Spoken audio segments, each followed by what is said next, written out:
Fun did dump dump. Yo, what is up, guys? It's the Nightwing and Way of Life Esports coming at you guys with another League of Legends video here today. This is Rift Insight Season 1, Episode 15.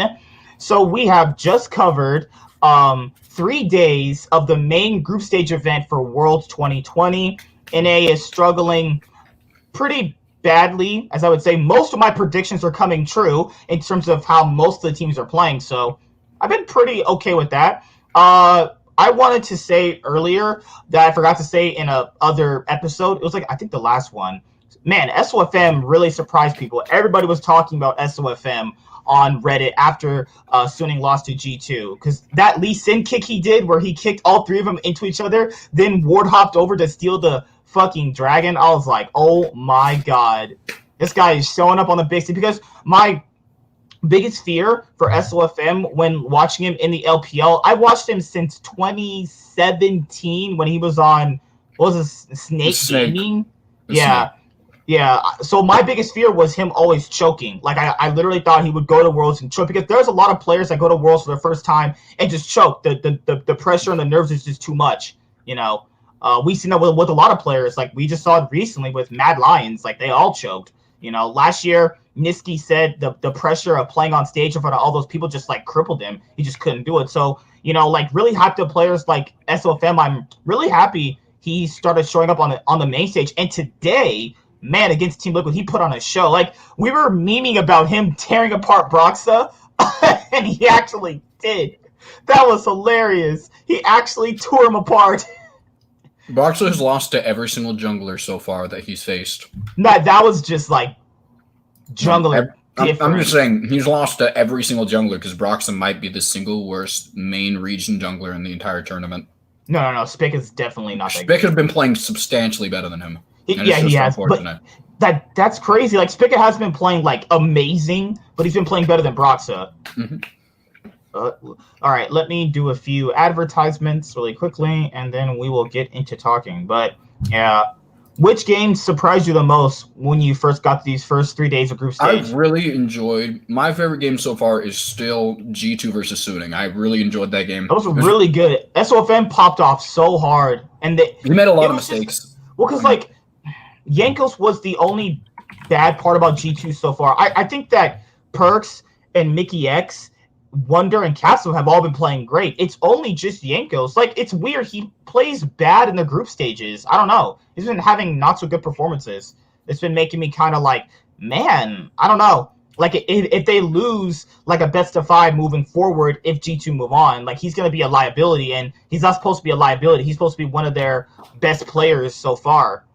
But overall, that game was amazing. That was one of the best of ones I've watched since... I don't think I've seen a good best of one since EDG versus SKT in the 2017 World Championship, where Faker had that 3-man shockwave with the Rakan. What's that thing Rakan does where he knocks people up? That's his... It's his W. Yeah, that was... I have not seen a best of one that insane for a while. So, who else played really well? I think... Ben, 369, and Zoom haven't really impressed me yet, looking at the group stages so far. They've not... I mean, Zoom's been okay. 369 has been okay. Like, they've all been okay. Like, the LPL top laners that were supposed to come in and dumpster everybody. I mean, have they lost the lane yet? They haven't lost lane, but they've just been dying to stupid mistakes. They always do that, though. That's just part of LPL. I mean, we were expecting that coming in. But they've been dying to bad mistakes. Like, they see the jungler coming... literally on the scuttle crab, and then they push forward and die. Are you mixing that up with Impact? Impact did that exact thing. I think you missed Impact literally did that today. No, I literally saw Zoom do that today. I literally saw Zoom do that. I'm connected. Remember, he saw who was Zoom playing? They were playing JDG. Yeah, because he saw Inspired come up to him. He saw him coming up, and then he just stood there and kept pushing. I was like, "What are you doing?" I don't know, man. I don't think that... I don't remember that specific thing happening on the Scuttle Crab. I think that was their Rogue Scuttle Crab, was it not? I think it was. I think Rogue had the Scuttle Crab. I'm not 100% sure, though. I can't remember anymore. But I think the big problem I have right now with this Worlds is the fact that, like, why do they get 3 teams in Worlds? Like, it's really kind of depressing at this point. I mean, the most likely team we have to get out of groups right now is still TSM, and that's not going to happen. So like, I don't know. I mean, there's been a lot of weaknesses showed between like Team Liquid literally is the least proactive team, and again, it's something I said when they were in NA. They try and wait around and try and wait for the enemy team to make mistakes and then play off that. But these teams aren't going to make mistakes like that. These teams don't make the same mistakes that the NA team makes. They make mistakes, makes. But you can't capitalize on it because you're not good enough. They need to be more proactive because Brox is getting out jungled by everybody. He's been out jungled by what's his name from Machi Esports. Yeah, they haven't played GT yet, but that's going to happen. He was 100% dumpster by SOFM. I mean, honestly, I think that Brox is literally just the worst play, like probably one of the worst main stage, like group. I mean, what's it called? The main region group players, because he's been absolutely terrible. Like he's had no impact in the early game. And I really did have hope for him because I saw that Graves game that he had in group stage. It wasn't really about anything more so as that he attempted to make plays around the map, but he hasn't. He's always late to everything. Most of the time he doesn't even make it. Like, what's his name? What is that guy's name for Machi? I'm trying to remember. Guy's been the best part about Machi so far. It's so what the Machi's. I thought it was Mission. I think Mission's been playing pretty good. Mission's not the best player on that team. The way it works is the jungler on that team essentially goes and ganks mid, gets a kill over there, and then he roams, like the mid laner will roam around the map with him. But again, the jungler, let me look up his name real quick so I don't just keep saying the jungler. Machi is... I'll look it up real quick. I don't want to just... Gemini? Gemini's been absolutely incredible. I've really enjoyed watching him. He's been one of the most proactive junglers in the early game that we've seen at this tournament. And again, I don't really have hope for Machi Esports making it out of this group because they're really outclassed by both of the top two teams. I liked what they did against Team Liquid, though. And even today against G2, like, they're not a bad PCS team. They have good things about them, though. They know what to do, but they're not exactly... They don't have good enough players to put it all together. Like, they have the pieces for a good team, but when it comes to, like, actual execution, they just mess up on it. Honestly, at the end of the day, they are just a budget version of last year's FPX. Like, that's how they attempt to play the meta that doesn't exist anymore, but it really will work against teams that aren't as cohesive as the top teams or have bad enough players. They're probably better than... They're 100% better than Team Liquid. I think that's undeniable at this point. Even considering Team Liquid might bounce back, I think that Team Liquid is probably the third worst team in the entirety of the group stages right now. Holy shit. Like there's PSG Talon and Unicorns of Love that I would say are worse than them, but everybody else is better than them. I mean, without a doubt, they're the worst NA team. They're the single most disappointing team I've seen so far because they had a moderately decent showing in group stage, but again, their playstyle just is not sustainable at the top level of play. The Chinese teams, again, even if you look at JDG and Dragon X, all of them are shooting for early game leads. Like Dragon X. What's so funny though is that Dragon X were playing early game aggression against top esports, actually slowed down, did what they normally did, and then got destroyed later on. That makes no sense. The way it works is they essentially JDG and Dragon X, if you look at both of them, are both shooting for early game aggressive plays. If you look at the reason as to why they lost so hard against Damwon is they tried to kind of swap up their play style from what they played in China. They're really trying to play early aggression, and even when Damwon was ahead, they tried to bounce back. They tried to force fights to make things happen. That only expedited the hole that they were in. It really dug them in a deeper hole because they kept dying. They're losing all these fights. I mean, all around, I think that it really shows that there must be something happening in scrims because all of these slow-paced teams besides Team Liquid are picking up the pace of their game. It's showing the fact that they're not wanting to stay at the same spot at this. Like they realize this must not be working in scrims because none of these teams that were preemptively slow-paced are doing that anymore. All of them changed their play style going into Worlds this season, and I really feel like Team Liquid should have picked up on that. They should have literally. I mean, honestly, at this point, I feel like they should play you in jungle instead of Broxa because at the very you would die in lane, but at the very least you would try to do something. Like Broxa has been absolutely terrible. It's one of the most disappointing things. But a team that I'm really impressed with so far. I mean, it would have to like Machi Esports is one. I think I was surprised by their. They're actually not as fast paced as I expected. They're really not that fast paced of a team. They really, again, they get a few early kills and they try and slowly like kind of shut you out from there on, trying to get skirmishes, but they're just not good enough to do it. Like, I'm not sure what to say about this team. I do think there are very good aspects to Matcha Esports, but they just don't have the player base to do it. Unicorns of Love is about where I expected them to be. I think they're just going to get 0-6 this season. I mean, at Worlds, I don't think they're going to win a game. They should be 0-6. No, there's okay. So there's Knight and Chovy that are pretty much equal, as we saw today. They're pretty much equal in terms of what we saw today. And then you have Power of Evil. You have Power of Evil and Nomads. There's such a gap between Nomads and Power of Evil that that's actually disgusting. Nomads is literally one of the worst mid laners in the tournament. I mean, honestly, even NA has 3 really good mid laners they sent. Every single one of the mid laners NA sent is playing moderately well.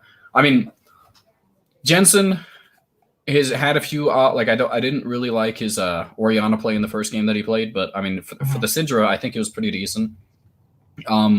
All of the top laners from NA have been atrocious. I mean, besides Broken Blade has not really lost in my opinion. The game. Solo is trying to make something happen. He tries to make stuff happen. He tries to make Team Liquid, FlyQuest lose is what he tries to do. He's been no positives coming out of him. He's just horrible, man.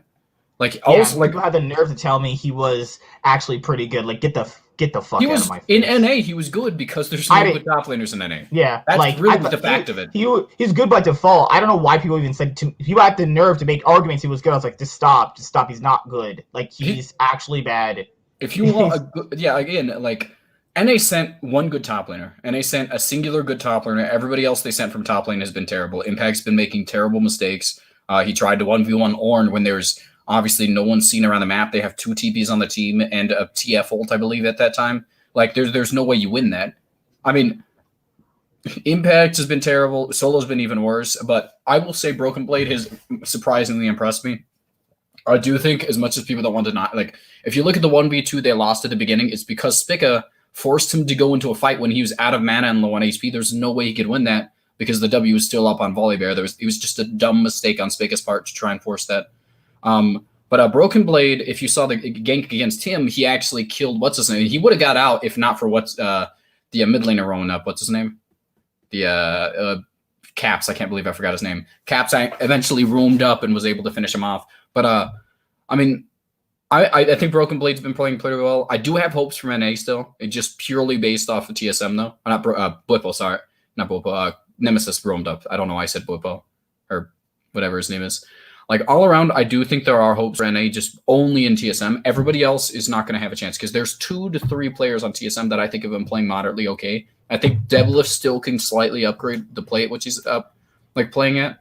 I mean, like, they're not going to beat Gen G, in my opinion. I think LGD played pretty well in their first game against Gen G, but, I mean, again, like, all around, I think they never actually were able to expedite their lead. They were never able to push anything. They weren't able to get stuff happening. And that's why I wasn't too impressed with LGD's game against Gen G because the leads that they got amounted to nothing. And again, like even Suning, which is only a seed up for them, would have won that game against Gen G with the lead that they had. Like I don't really know specifically. Like, TSM, to me, they haven't been playing that bad. Like, it's not that they have horrible gameplay, and it's not like their laners are like going 50 CS down. But the issue here is, I think they're just not good enough. Like, their opposition is just not strong enough to take on their counterparts. Well, I mean, again, when it comes down to it, I think if you look at Team Liquid versus Matcha Esports, Team Liquid was up in gold in like every single lane. They solo killed the bot lane and it went 2v2. And then you look at it, and the game actually was never in Team Liquid's hands because they just didn't do anything, man. They sit there. Brox is supposed to make the moves. He doesn't do it. Like, in TSM, they literally got outdrafted. Like, why do you give 3 of the best players on Fnatic their best champions? Like, why do you give Hila saying Brock? They give Nemesis Rakan. I mean, Nemesis Lucian. That's his best character. Like, I without a doubt. Did he have Lucian? Oh, yeah, right. He had Lucian. Yeah, they gave Nemesis Lucian, and they gave stupid Hila saying Rakan. Like, wait, they even said Selfmade's best jungler is Evelyn, and still gave it to him. How does that make any sense? If you identify he is really good on Evelyn, that should be taken away. Why does that just... They probably think they had a counter to it. What jungler did they play that game?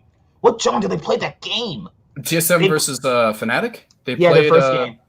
Did he play Nidalee? Was that he played one Broken Nidalee Blade. game? I'm trying to remember.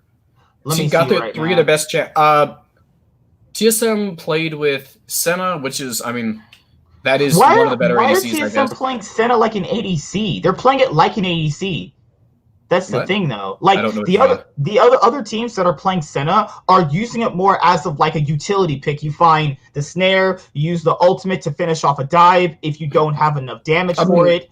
In reality, I think that's inherently why Doubles just went down in quality of play recently, because he doesn't really understand the meta in which a utility meta works. He's not that good at this meta. I mean, he's been pretty poor this entire year, and it's just the reality of how he's going to play. We're not going to see Doublelift like he had a really good series against Team Liquid, and that was really the only time where I think he shined this entire year. If you told him to get Syndra, Camille, Nidalee first rotation, they'd take it every time. I don't think they would take very Camille. good on. They would take Camille. Broken Blade would always take Camille. That I mean, sure. Look at Camille. I think he played really well. Again, I think Broken Blade still was the better of the two out of that matchup. But I mean, Nidalee, I'm not really impressed with Spica's Nidalee. I really don't think he's good on anything besides like Set. I think Set's still his best character, but they're not going to let him have it. I mean, I think all around, if we want to try and like pick and choose what I think the big problem with TSM is the fact that, again, they're too like it's the same thing that I think Dragon X actually struggles with. If Bjergsen doesn't expedite, if he doesn't have a gold, the ability to be that like facilitator in the mid to late game, they don't have any shot calling because they don't have him to facilitate the engages and stuff. Like I don't see a world like Fnatic is indefinitely on their best day a better team than TSM, and I said that at the beginning. I do expect that. Yeah, again, this one right here, I think Spica forced a gank and bot. Like look at the mana and HP before the gank actually happened. There was absolutely no way he was going to win that. But I do think like Spica seems to be the shot caller of this team in the early game, which is kind of weird to me. I don't know. Actually, listen to somebody that's not Bjergsen. That's crazy. Well, no, it's terrible. I mean, it's just maybe it should. I mean, that's also not Bjergsen's also not great at it either. From like all the cons I've heard, but I mean, wow, like this was actually good. That was actually impressive. Selfmade should not have went for that, where he got the 1v2 outplay. I mean, Broken Blade is playing moderately well. Like, look at this. I think this is actually, in my opinion, not a great matchup. Like from what I've seen from Camille, Bjergsen isn't carrying. It's all Broken Blade and Spica. Hewleys on Syndra did nothing with it. I mean, that's just. I'm actually surprised. I was actually thinking that Bjergsen is just literally playing at half the quality which Power of Evil is right now. And I think if Power of Evil all the time, like I've tried to tell people this, like Bjergsen, if he doesn't like have a lead or get ahead, they look marginally worse as a team. Like everyone going into the group stage was like Bjergsen this, Bjergsen that, Bjergsen that. What about like that's not going to get them all their wins? The reality is you and the meta isn't expecting. even. But the meta is not even focused around mid. It like every meta is focused around mid. I mean, the reality, you can't win worlds without a good mid laner. That's just a fact. Every one of the competent to kind of competing mid laners, they're best players in mid lane right now. But it's not even Bjergsen to me. It's not even Bjergsen to me. It's just that when people talk about TSM, they're only mentioning Bjergsen, but that's not like every other team is not even like every other team is not even playing through their mid laner. They're playing through their jungler and their top laner. TSM are doing that. Like all the other games that I saw. You've been winning through your top and jungle, and sometimes your bot lane. Dragon X 100% plays through their mid laner. It seems like they've been playing through Piosik lately. Esport does that. Piosik has been expedient. Again, the early game is always going to be dictated by the jungler because that's just they have the freedom to do it, and that's just irrelevant to anything. Jungling will always have the ability to like push the pace of the game in the early in comparison to the rest of the players. I mean. I'm not 100% like again. Bjergsen was playing slightly like quite a bit better than this in the LCS. I do think this is a bad version of Bjergsen we're seeing, but at the same time, it always happens for some random reason. He pops up here in the LCS, goes to Worlds, he looks half as good. I mean, he's playing. He's not even playing again. Like Nemesis isn't that good. I mean, he's played against the best players in the best mid laners are obviously in the group are Xie. It'd be BDD, Xie, and Bjergsen if you wanted to rank them. Nemesis has definitely not been playing good, and it's crazy. He's still not playing good. I think Nemesis has been rotating around the map more effectively than Bjergsen too. I mean, I agree with that 100%. I think one of the best comps right now, especially considering the playstyle of Broken Blade, is Camille Galio. We've seen that work out a lot in the group stages. That's a really good combo. Like if you ult onto a priority target, they're going to get knocked up. Like they're 100% going to get focused by Galio at that point. unless they have a stopwatch on their thing, they can't get out of that, and it's like almost a guaranteed death in the early game.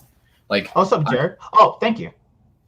I mean, I'd like to see better comps come out of TSM. I think they're getting outdrafted. I mean, that's one thing. Second of all, they're getting outplayed. What else is new? TSM getting outdrafted. That's nothing. I mean, they weren't getting outdrafted in the LCS at the very least. I mean that's not saying much. But you're like, I kind of just like caught myself. Wait a minute, they're playing against LCS teams. But I'm just saying, like, why would you? They had the ability to ban Evelyn. They had the ability to ban all these characters that this is why I don't give them the leeway. They know these are their best champions, and let them go through. Now, I could see like Khan's point. Like, they would take Camille, they would take Nidalee, they always take them. But you're the kind of factor in, they're taking their best champions, and TSM are obviously getting what is quote unquote their best champions. But you factor in the reason why TSM is taking these specific champions is because they know they can potentially counter Fnatic's better champions in Evelyn and Rakan.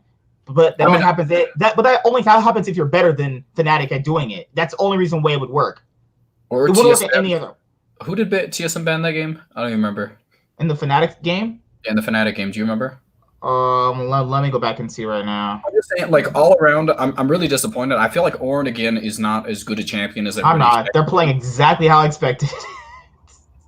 I'm not. I mean, this is not the TSM we saw in LCS. I didn't think we would get it here at Worlds. These are much better teams and much quality scrims. All I'm saying is we got the big weaknesses that TSM at the very least that you're trying to explain are mid laners. Their matching up are better.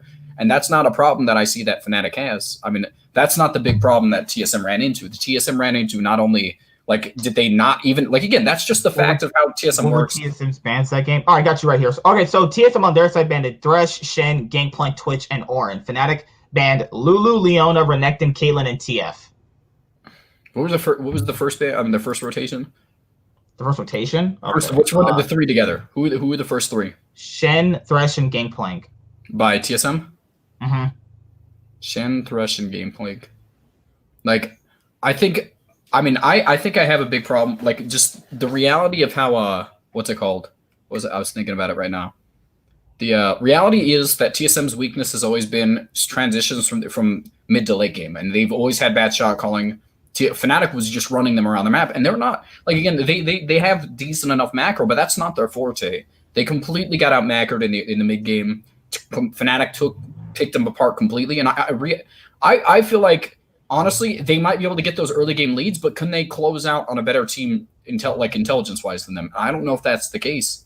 Like, I don't see Fnatic struggling as much against TSM, because Fnatic, the problems that I saw with Fnatic were the same kind of problems that I saw with TSM. It's the fact that the mid to late game was kind of hampered because of the fact that they do tend to make bad mistakes and engages in the opposite side of the map, and all these stuffs were weird. Supposed to be, but like, I thought Fnatic had a good shot at beating LGD, because I initially thought going into this game, Fnatic had pretty much played a pretty clean macro game, and LGD also had a pretty close game against Gen G, so I also thought that LGD would be kind of mentally down on losing that close game. But in the Fnatic game versus LGD, Fnatic didn't do anything. They just stood there and was like, the reality is TSM is one of the few special teams in the world that not many people can say that they are actually at the caliber of a platinum level team when it comes to mid game shot calling.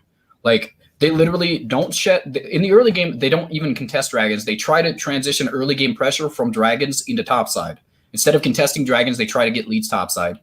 Like, and then on top of they literally never make the priority to go ward objectives like Baron, Dragon, all these stuff. They try and walk into late and try and contest it, and that's how they work. Like, they try and get steals on these things, and Fnatic let the Dragon go one time, and they took like an inhibitor. Like, there's no reality where I think that Fnatic should be out macroing somebody to this degree, but TSM literally doesn't have macro in the early game. It's all like, when it comes down to it, when they realize they're starting to get jams on Dragon, they won't ward anything. They won't push the waves in here, like, to get the side lanes going or anything, so they can't get something happening around the map. They literally just focus, centralize around that Dragon, contest it, and then walk back mid or go back to their spots. I mean, they have a one-dimensional playstyle. That's TSM look like TSM during the first quarter. They look like TSM during the entirety of the year. The only thing that's different is that Bjergsen's playing even worse. But I thought it wouldn't make a difference against Fnatic because Fnatic had the same problems, but TSM is so much worse at it. TSM's mid to late game shot calling is so much worse. Even Dragon X, who's relying on Chovy for engages and all that stuff, doesn't have that kind of problem because they can still make things happen throughout the rest of the team in these engages and stuff. And honestly, I expected Bjergsen to get a lead on Nemesis. I still expected that, and he kind of did. But you really couldn't tell from the game because he didn't try and do anything with it. Like, he didn't try and make things happen with his lead. And TSM, I don't think they're getting out of groups. I think they're going to they might win again. Like, honestly, they might be able to win against LGD. And you know what? They're probably going, either they're going like 0-6 or they're at least going 1-5. I think they can beat Fnatic the next time going around. I don't think Fnatic is substantially better than them, but I do think Fnatic definitely showed that they are not as bad. They're definitely better than TSM on a good day. And I think that's what we're going to get from TSM. I think the best we're going to get is maybe they take a game off. What do you two think about LGD versus Fnatic? It was that Shie is always – this is what he does. Shie likes to figure out counters to the popular mid lane picks. He's done it like a lot. So seeing Echo in that game was not surprising to me. So when he picked Echo massively countered Syndra, like, well, your ultimate does nothing because he could just chrono shift. Well, what's the thing he does? He snaps back. That's going to do nothing. It's just chrono shift. You do it. Yeah. I mean, the big reason that he's a counter is actually the gap closer he has on this E, which means that the reason that she's able to beat early game melee champions on like LeBlanc in the early game and all that stuff is because she has kind of a really solid way. Like, if you walk outside of the minions, she gets increased damage when it gets solo queued on. This group as the second seed could be wide open if TSM wins tonight. I think. Okay. If TSM wins tonight, they play against LGD. This is their first possible win in the group stage. I think this is the worst second seed. Whoever wins this one is coming out of this group. Every other region, if you come out of this group, you're getting 3-0 in quarterfinals. I mean, there's no competent team coming out of this group. Even Gen G is not that good. I think Gen G is the worst Korean team right now. I think they look pretty poor. A lot of people have been saying that they're one of the best teams in scrims so far. I don't care about scrims. I can't see scrims, so I'm going off what I see. I think Dragon X is playing substantially better than them. Dragon X honestly, for Gen G, I like that Gen G are finally, after watching them, finally they're giving Rascal the strong side top laners, and Rascal's actually stepped it up so far. I like what I saw out of him. Has played no strong top laners, and there's again. I think Volibear? Does Volibear count? Not strong side. The Volibear doesn't really. I mean, Volibear's not 100%. He deals well into Camille, and that's why, because he can deal with bruisers with his name. Well, the priority he's been given, he's been able to set up dives. I like that he's been able to actually get resources, and he's done pretty well with them so far. I think the best teams right now are Damwon. Then I'd say Top. Then I'd say a mixture between. I honestly think G2 and Suning look better than Gen G right now. Then I'd say it would be a toss-up between them and JDG. I mean, I don't really think this was my predictions going into Worlds. This is just the first 3 games that I saw. I already talked about how Gen G have their weird inconsistencies. I mean, it makes me want to drop them down. So one thing I do want to point out is, honestly, you're not going to expect Chovy not to get a moderately decent, because Chovy got nothing happening, and that's not something we're going to see very often. Without Chovy having any gold, they don't know how to play around the map because he is the main form of engage Dragon X has. I mean, even without that, if you see the Lee Sin kick into a flash E by Kiri, they won a team fight when they were that gold down. They had the Baron. Oh, you're talking about the fight against Top Esport in the top part of the map. Yeah. That was insane. That was incredible. But if you look at the play right after that, where they tried to make a play happen in the bot side river, Kiri walked out of the bush, so they saw him. He accidentally walked out of the bush, so they threw a spear in there, got one on a priority target, and killed everybody there. I don't expect that to happen too often. I think that Dragon actually has a good chance of beating them the next time. The problem is, if we saw they're trying to transition into a faster-paced play style that we see JDG actually doing too, I don't think that we're going to have too much. I don't expect either one of these teams to 100% stomp the other one. I do think the difference between them is marginally close, but I do again, Top Esports is the better team out of the two.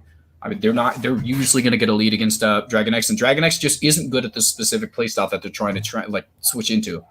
I don't know. I mean, I'd have Dragon X looks way out of position in fights. How TES just walked all over them in the last night's game makes me drop on them hard. Like I've even said this. It's like Dragon X. They're not a bad team, but there's no real world where you're ahead and you can't sufficiently make things happen around the map unless Chovy is there doing something. That is a big hindrance on the team. Also, I think that Dragon X would be a lot better if they had a better top laner because Doran just doesn't really. He's just tank.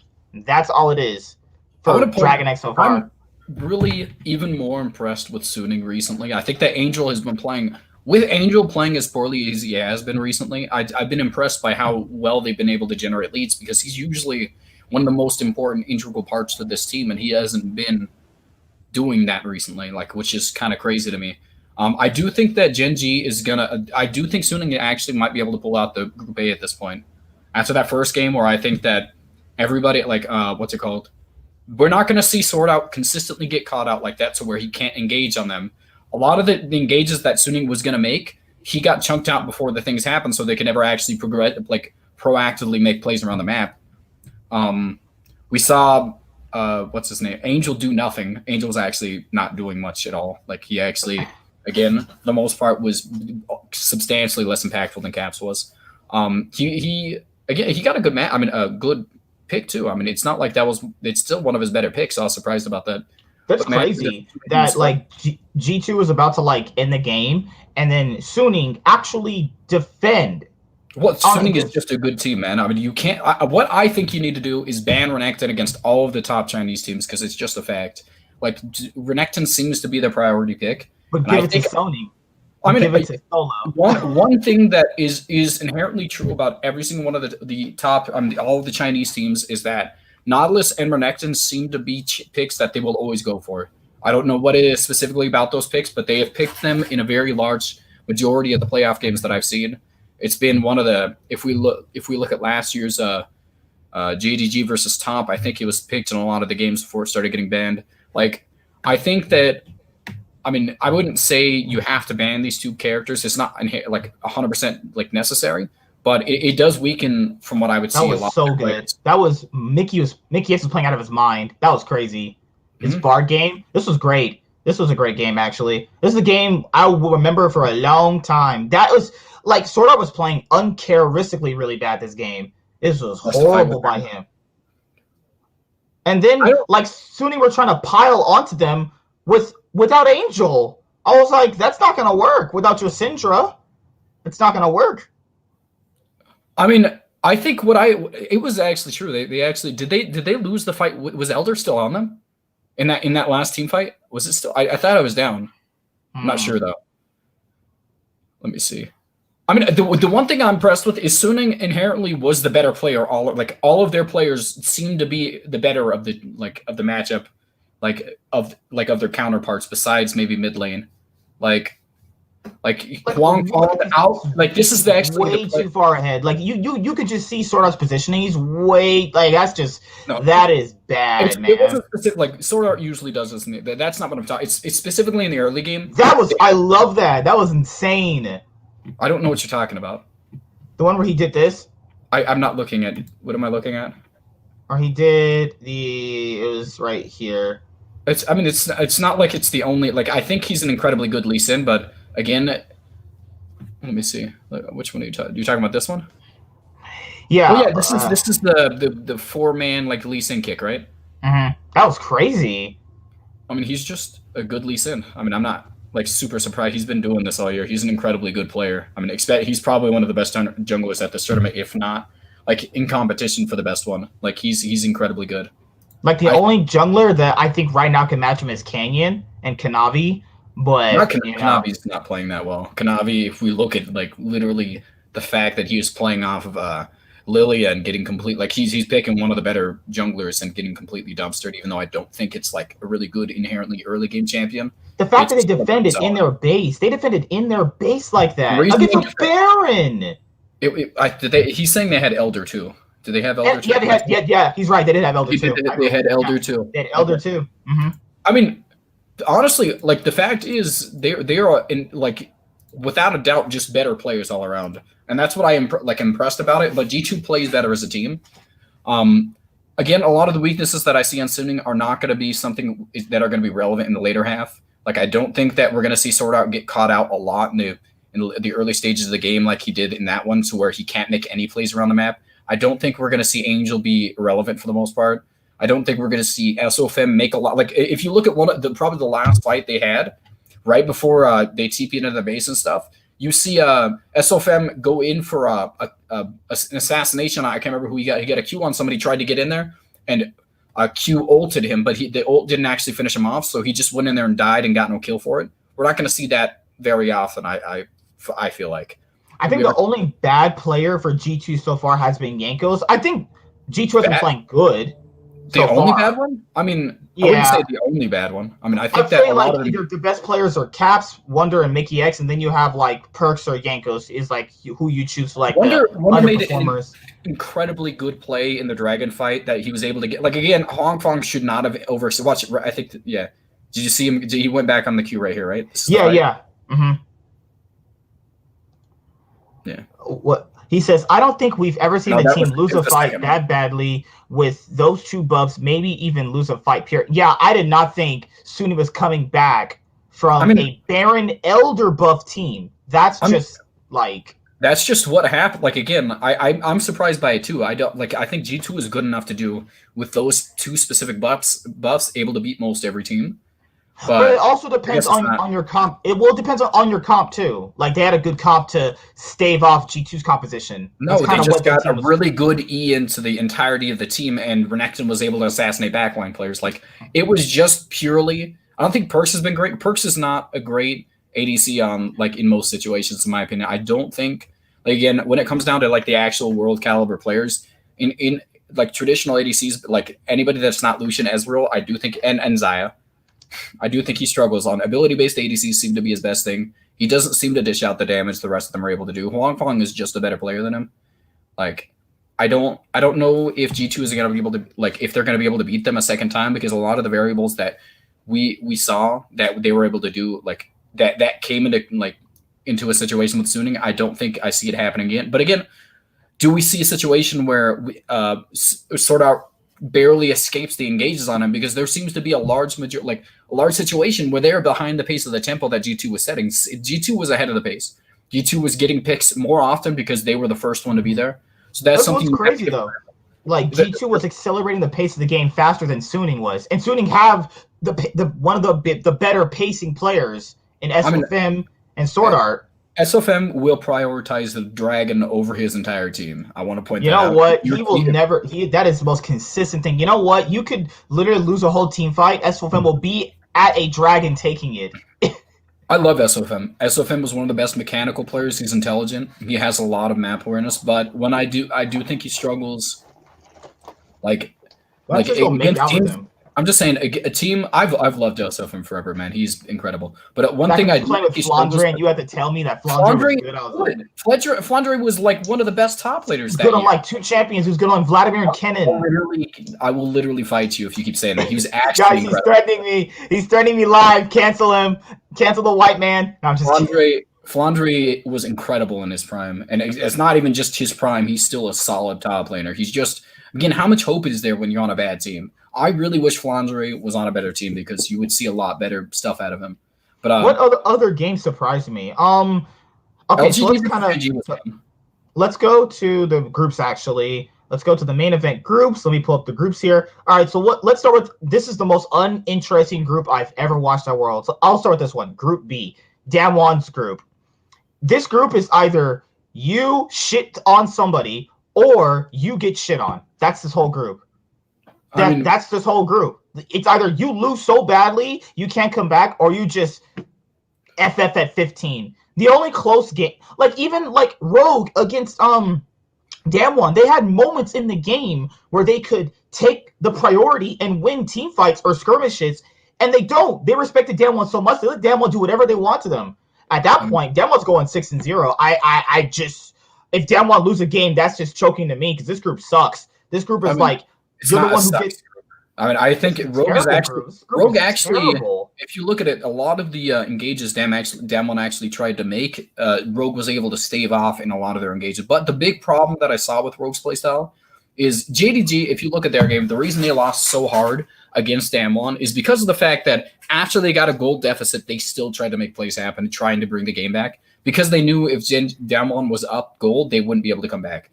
Rogue, however, literally got down in team fights and they lost a few kills and got down a bunch of gold, and then they just tried to play like kind of reactionary and tried to stave off the pressure. Damwon continually built up gold regardless of whether or not Rogue but they even Rogue even had a decent composition. They could have did something. They just were too forgiving. They let Damwon do anything they want.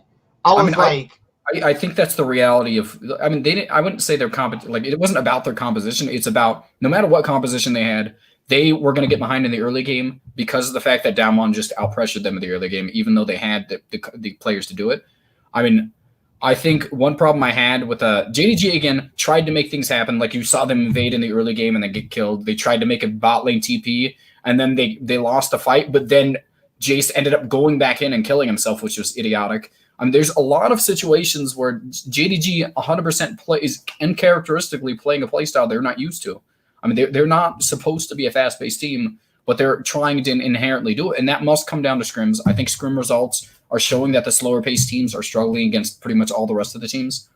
I think I still think JDG's going to get out. They're just still way better. What team is going to take them?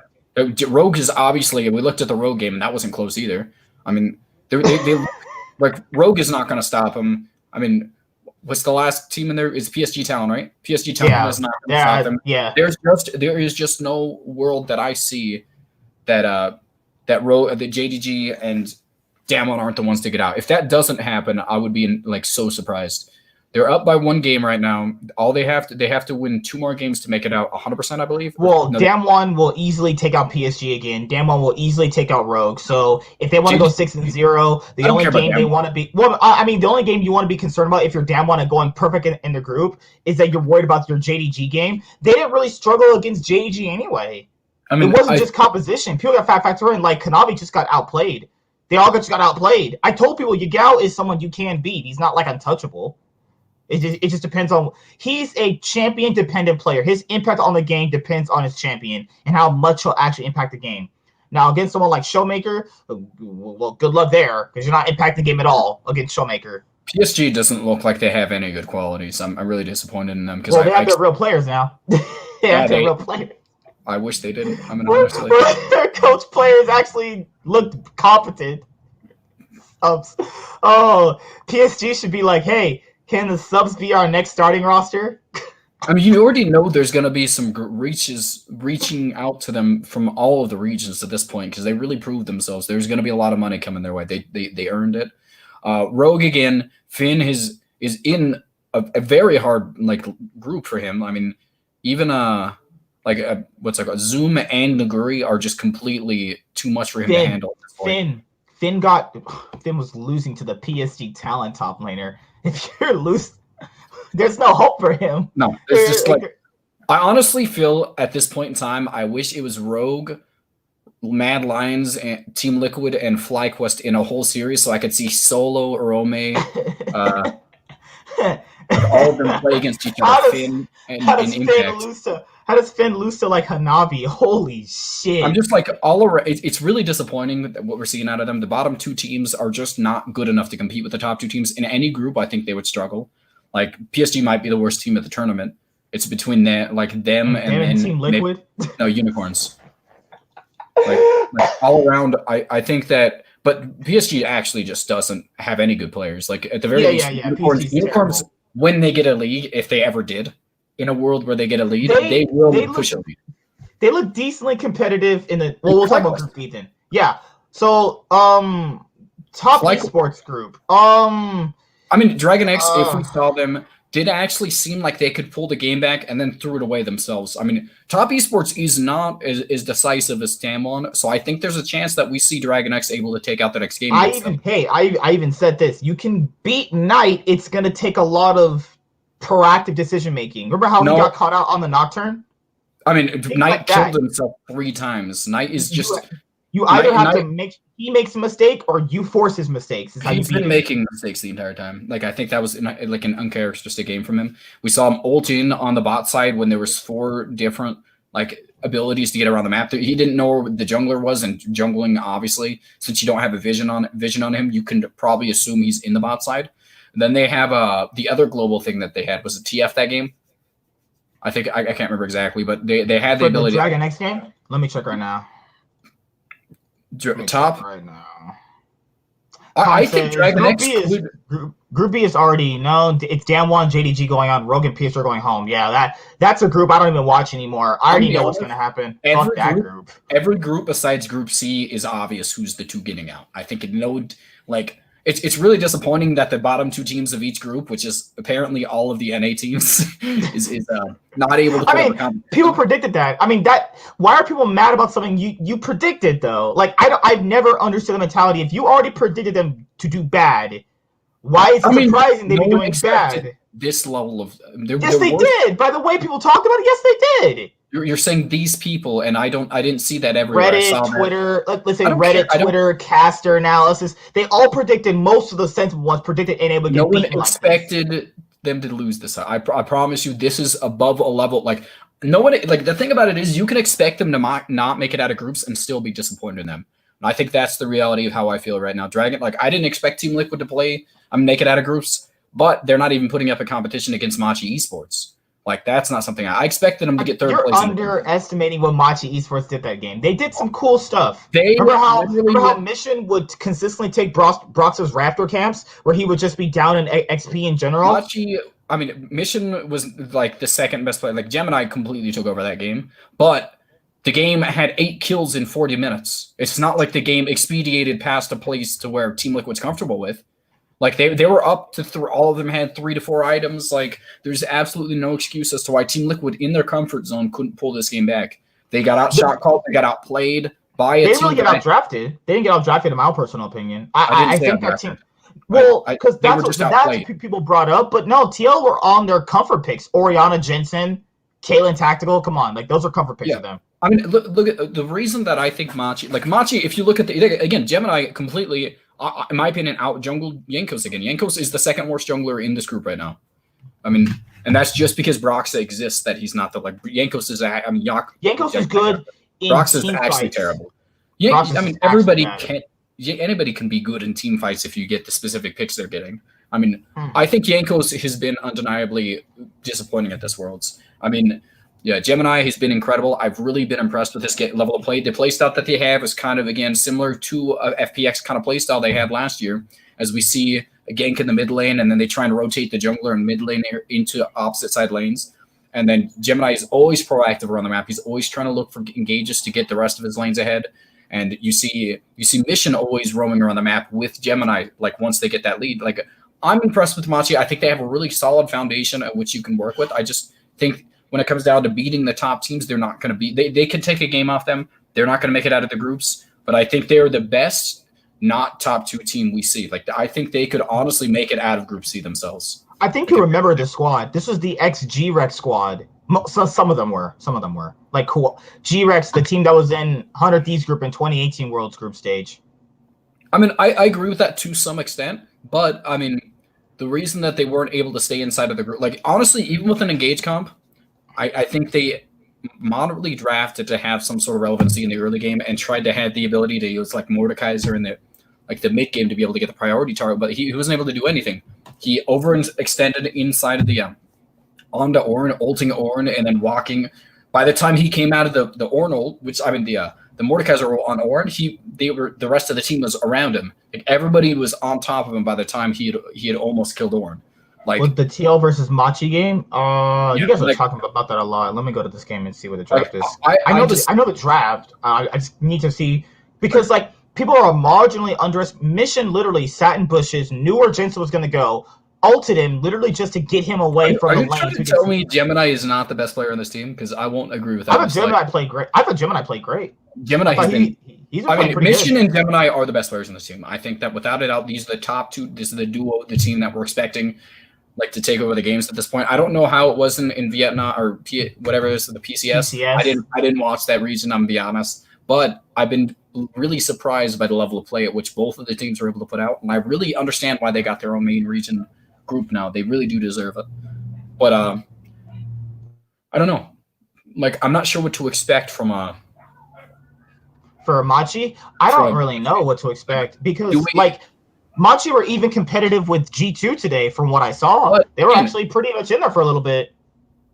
They were in there for most of the game. Gemini and Mission, I think the problem with Mission is that he's actually inherently only good because he plays around Gemini and is able to make the plays around with him. But if they don't go as a duo, I don't see Mission being that good. I think that he's not a good enough mid laner, like mechanically, to be able to make it. I do think Gemini 100% makes it regardless. But I mean, I think this would be a team that we saw with the X Flash Wolves team going as a group, where we saw Maple and all those teams going because they were good as a squad, but not good as solo queue players. Like I don't think Mission is a good player. Mission has a lot of I want to see more out of him in terms of champion pool to say whether or not he has a even Hanabi. Hanabi's solid. He's a solid top laner. I mean, he's not. He's moderately okay. I mean, he wasn't doing that well against. Or not Hanabi because he's on PSG. You're talking about he's a 3-letter name. It's 2 to 3 letter. It's PK. Yeah, PK. He's been okay. He's been okay at the very least. He's been just a solid rock for the team. And then you also Koala's been a LMS support that we've seen for a while. I've seen Koala I've seen him a lot. I think he's okay. I think he's good at support, but it just depends on, it's just hard for me to say like how much impact he's actually having on the team, like which early game things he's calling for. But overall, Machi had a pretty competitive game against G2. I was pleasantly surprised by them. They've been one of the teams that people slept on coming out from the PCS. So since we're already talking about Group A, we can go to Group A. Suning right now, I think they're pretty good. They're insane. Suning is playing out of their minds. I mean, like, I already predicted them to beat Team Liquid because they just had that really close game against G2. You just saw Team Liquid lose to Machi, so you're probably not going, man, Team Liquid's going to take out that SOFM guy. Brox is just going to out-jungle that guy. No, that didn't happen at all. You know what actually happened? Brox got caved in, fisted, gaped, all the other words. Like Brox just got destroyed.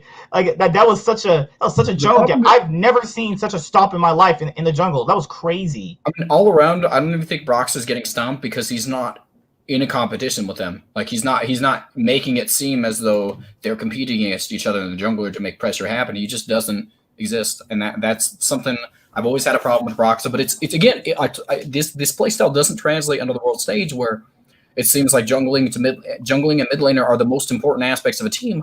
Like, Jensen's the only one competent out of that duo. I mean, Broxah has been worthless. Broxah doesn't make early game impacts. I mean, the most we saw out of him was in group stages on a Graves game. We're not gonna. Can you really expect something out of Broxah coming into the later half? Who is he going to out jungle?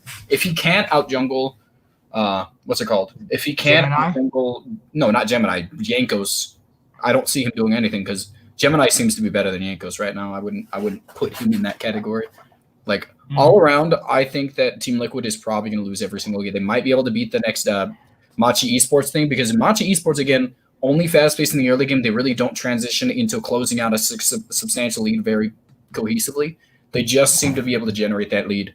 They took 40 minutes in a game where they had a very marginally large gold lead the entire time and weren't able to finish something off. Like, they definitely have good qualities, but they're not that good of a team still, like all around.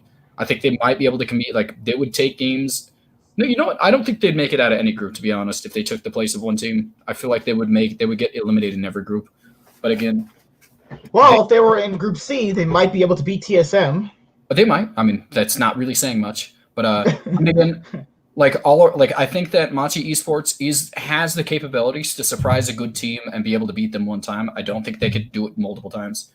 Broxah is the main issue in the LCT. They aren't used to high level jungle. Well, no, that's the reality. Like the most aggressive early game jungler in the league is Dardoch, and Dardoch gets punished because he's an idiot past laning phase. Like he literally just gets called out past laning. That's why I endure Dardoch. His brain actually collapses past 20 minutes. Because like the high level of like the highest level of Dardoch when he's not inting is an actually competent jungler. Like he actually tries to make things happen. He's mechanically. I'm not gonna lie, but like. It's just crazy how like Dardoch is the picture perfect. Dardoch was a fast-paced jungler in a slow meta for League all those many seasons ago, and then now he's not at Worlds when it actually is faster paced. That's my thing about it is, I would like to say, like, honestly, if you could trade junglers out mid-game, like keep Dardoch for the first 5 minutes of the game and then transition him, switch him out for like anybody else, I think you'd have a solid jungler because he really does make mistakes that cost you the game. Again, like, if we want to point out junglers that have been looking surprisingly decent, it's been what is his name? It was Clid actually surprised me a lot. I know he's a good jungler, but he was like, it wasn't the early aggressive plays that he made around the map. It was his Gragas ults to keep his Gragas ults were insane. Was that him or was it was the Gragas ult he threw at the Baron where he knocked 3 people away from his team just so that they could finish on Baron and then kill all 3 of them. And then it's just like, no one's really not understanding NA. NA is very obvious what their weaknesses are. It's not weaknesses in players, though I think that's a very big thing. It's just inherently slow-paced metas work because no one has the meticulous, like the knowledge how to close out games with leads. Not all of the top teams that generate these leads in NA. We look at TSM, who has the early game aggressive play. They just fall apart in the mid game because they have terrible macro. They let the enemy team come back into the game because they don't prioritize vision around the map. They don't prioritize getting like more like pushing like inherently these 2,000 to 3,000 gold leads they have into something like sustainable. Like they don't do anything with it, and the enemy team is able to get they'll get a pick in bot lane because all they really do look for is kills or dragon kills in mid game. Like, and they get that kill in mid lane and they lost an inhib top like that. That actually happened two times to them in the playoffs. That specific thing, they've got a pick on the opposite side of the map and they lost an inhib for it. Like the reason that NA struggles so much is because teams like Team Liquid are able to survive. Teams that inherently don't play the way the meta is supposed to be, but the good teams can't close out on them. It's disappointing. There was someone that said that, FlyQuest TSM, they actually got worse at macro play by not scrimming against Cloud9, because you know how Cloud9 was willing to take all these early game aggressive skirmishes, even though they sometimes wouldn't work out.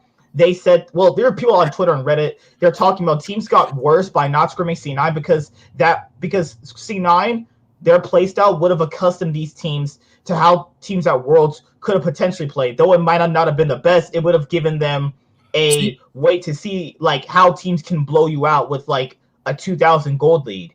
Even though Cloud9 doesn't play it the best, they're hindering themselves by not going up against that playstyle. The reality of this is the fact that is just a kind of, I think this might have happened, and we can't really base that in reality because it just didn't. Well, we can a little bit because teams stopped screwing them because they would get destroyed that fast, though. We don't know if that's inherently like Cloud9 seemed to fall off the face of the planet. Was it because no one played them, or when they were dominant in spring? I just don't know if that would have mattered to me. Like again, if they didn't scrim them, that's on themselves to be able to do that. But I don't know if that's really what made their macro that poor. The reason Cloud9 kind of was a decent team at closing out on leads, and that's something that NA just didn't have before. TSM did end up screening Cloud9 later on. They just waited if they matched up the playoffs. It's really, really bad by the end of the year. It's just like it's disappointing because we saw Sven fall off the face of the planet. I never thought Blabber was good, so I'm just going to say that on that one. We saw Niski, who was a moderately decent laner, but he really knew how to play around the map extremely well. Like we saw all these players like Licorice again, just inherent like somebody I never expected to play poorly, just play terrible. Like everybody, it wasn't about it wasn't their play style or anything, but they just didn't have a player to stand on by the end of the season, and that's just kind of weird to me that they transitioned so poorly. Also, their drafts were horrible. Them drafts were just bad. I'm actually kind of glad we're getting a new head coach. Because like these drafts over the reason they had to draft like that is because there was no one to play. By the end of the season, there was no one for them to play through, like besides bot lane.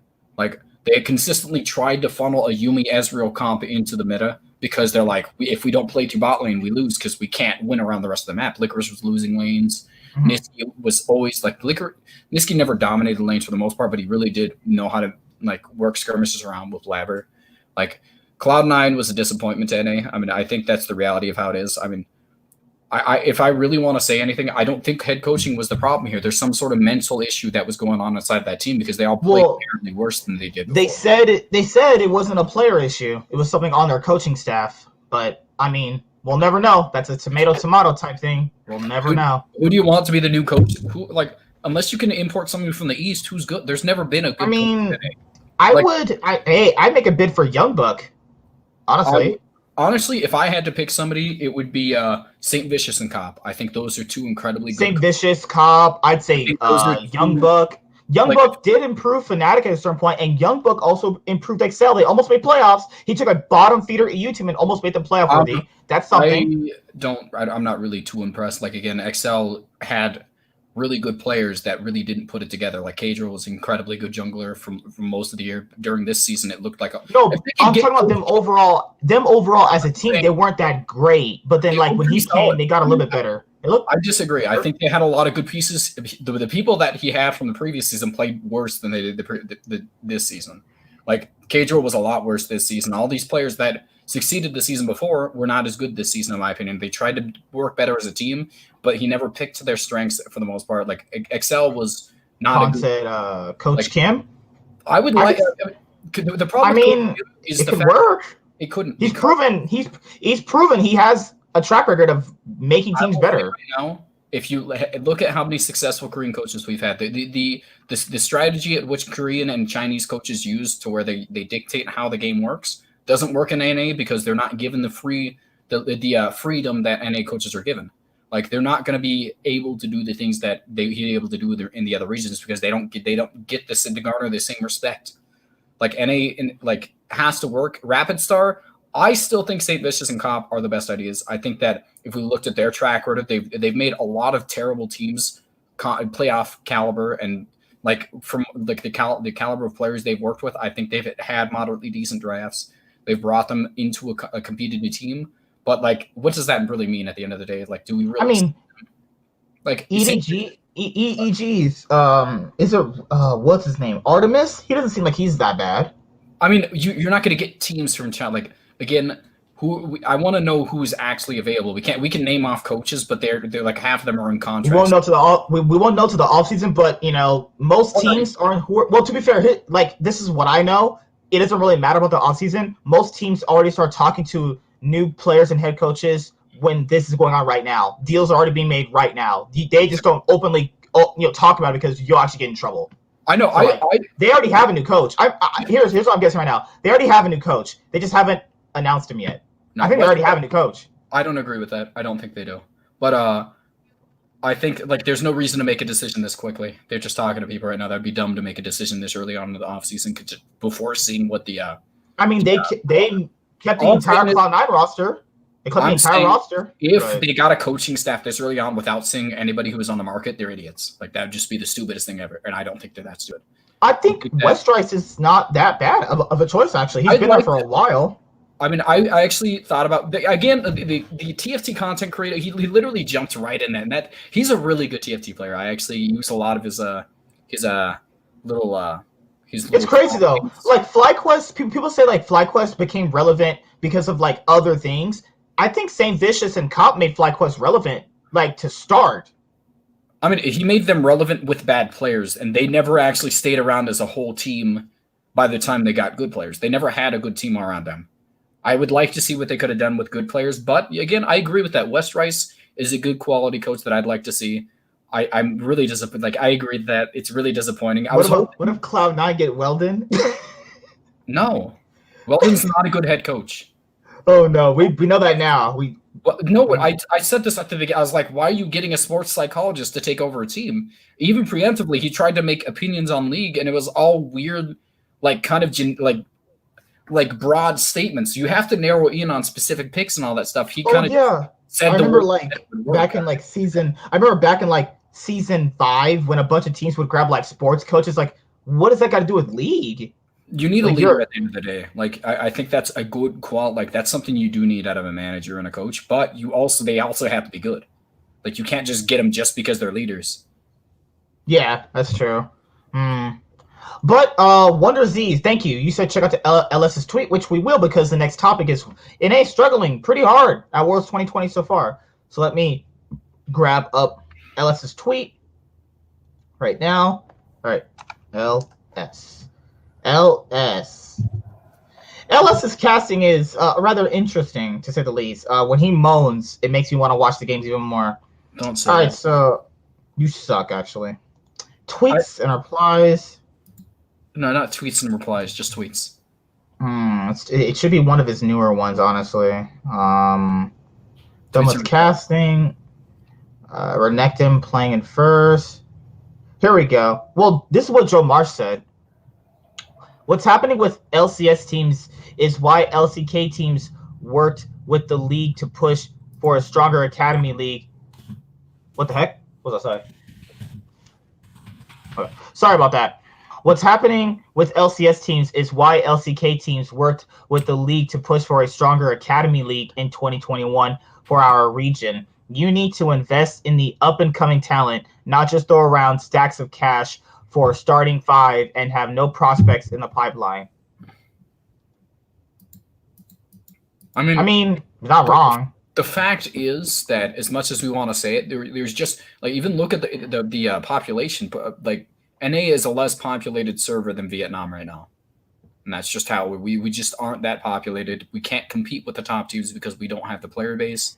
We have a really solidly well-defined kind of infrastructure at which it works at, and I think it's one of the best in the entire world. It might actually be the best infrastructure out of all the regions, but we don't have the player base. We don't have the talent.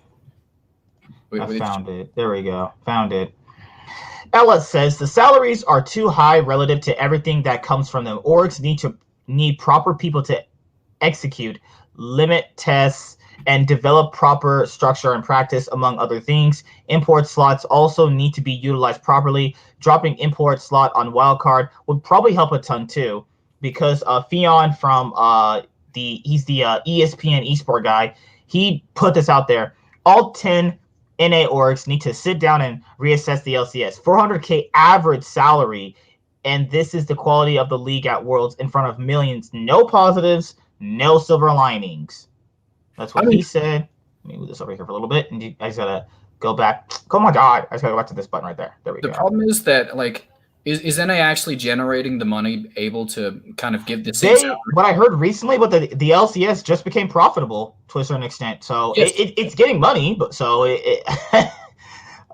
good god, the amount of things plaguing NA from the foundation up is alarming. Horror stories that exist behind the scenes, like players refusing to scrim academy because it'll make the academy players better and risk their job security have to go. Lack of care about so much legit insanity. No, I don't even know if that's true. These are all hearsays. What kind of player would come out and say, I don't want to scream the academy players because they might steal my job? Right, you just contradicted yourself. Why would a pro player come out and say that in general? You're going to risk your job.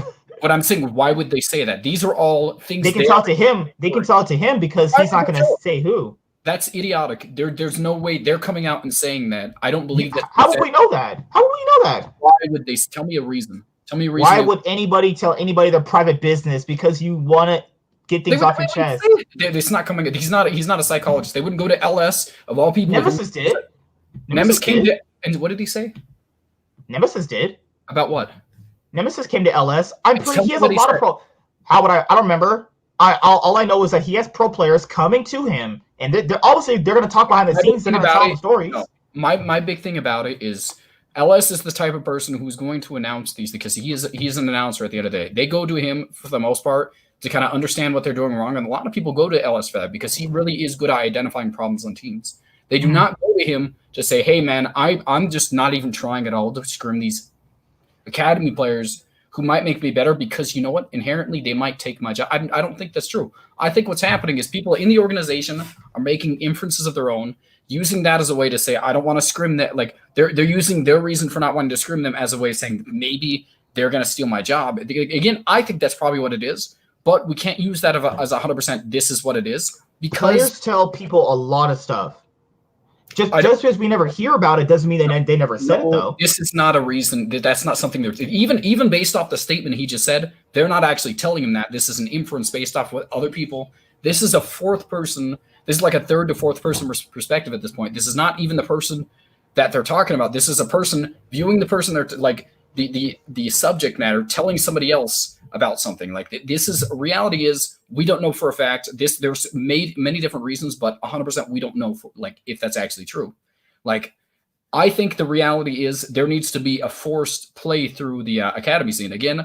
Like There is profitability. I don't even think there's a major like again, there's a major discrepancy in salaries, but it's profitable to live inside of the academy scene money wise, right? I mean, I don't think they have too little amount of money.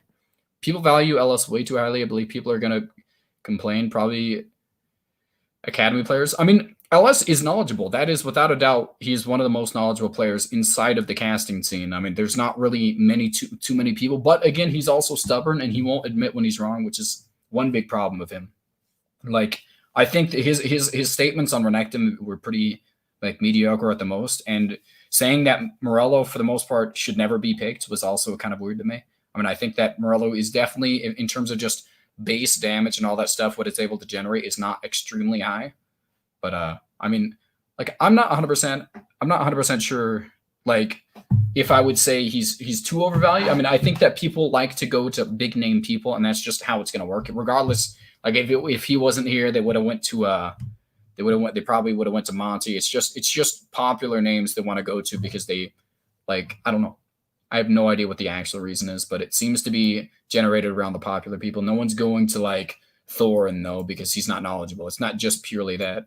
Like Thorin is just crazy, man.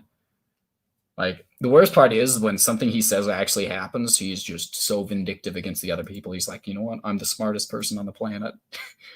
I mean, all around, I think there's big problems with the NA scene. I think that if we want to see NA bounce back into relevancy, it's going to have to come based off of, like, it's not even the better farm system. We need a better coaching staff. I mean, also if the LCS is profitable, then what players get paid doesn't matter if they get paid. No, the player like the money doesn't matter. Money is not the big problem. NA is giving enough money to the players.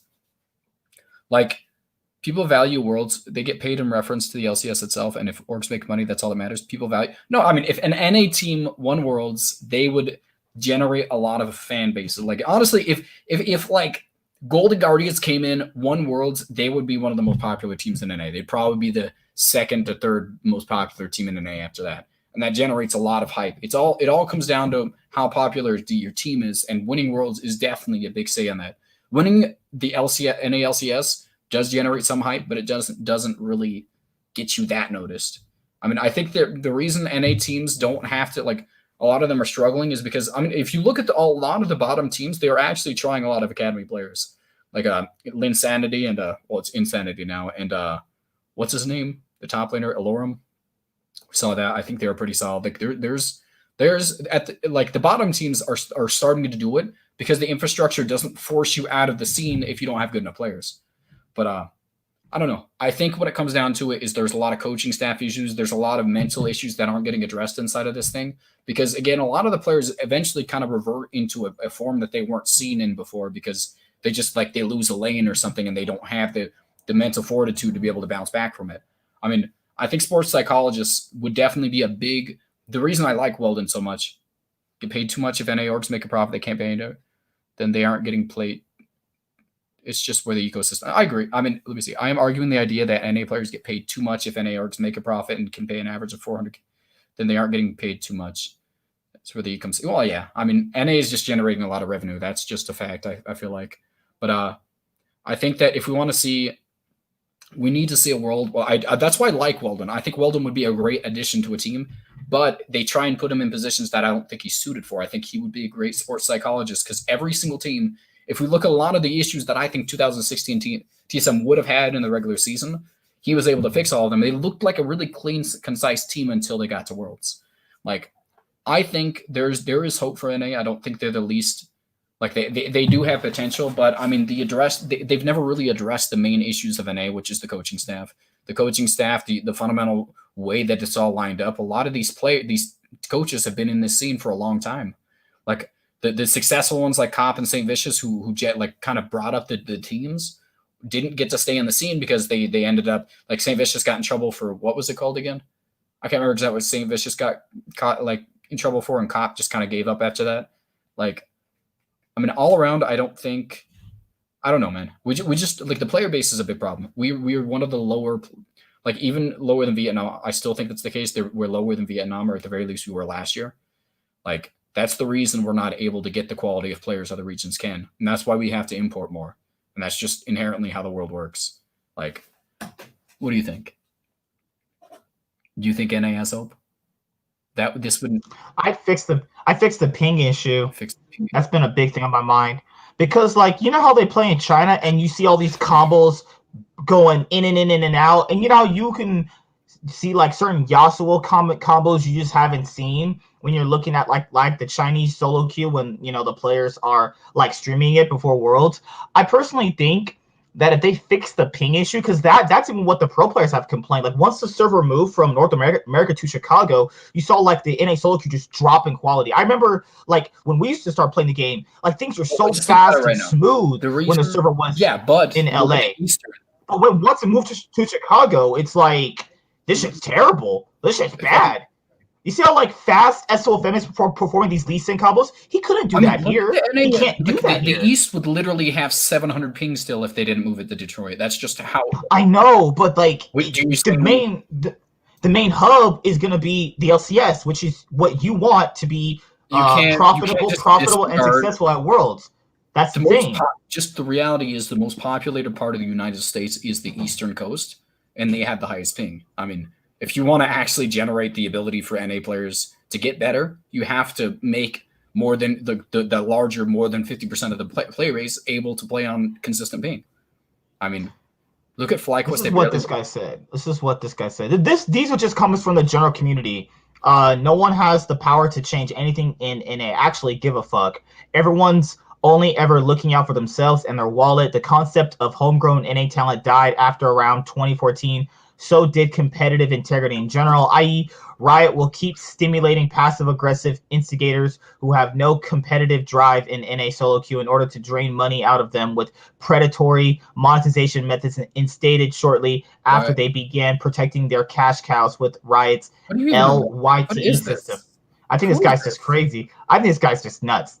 So why don't you move? Well, the problem is that LCS inherently, who cares about that? They all play on server ping because the server is actually based inside of the studio. If you look, a lot of them can play around that area. Like it's the solo queue is the big reason that I would say that. I mean, maybe you move them so they can have more cohesive solo queue, but I mean, I really don't think ping has been like it's like 60 ping around. What's it called? No, like what coaches and players have said. There's just certain things you can't do.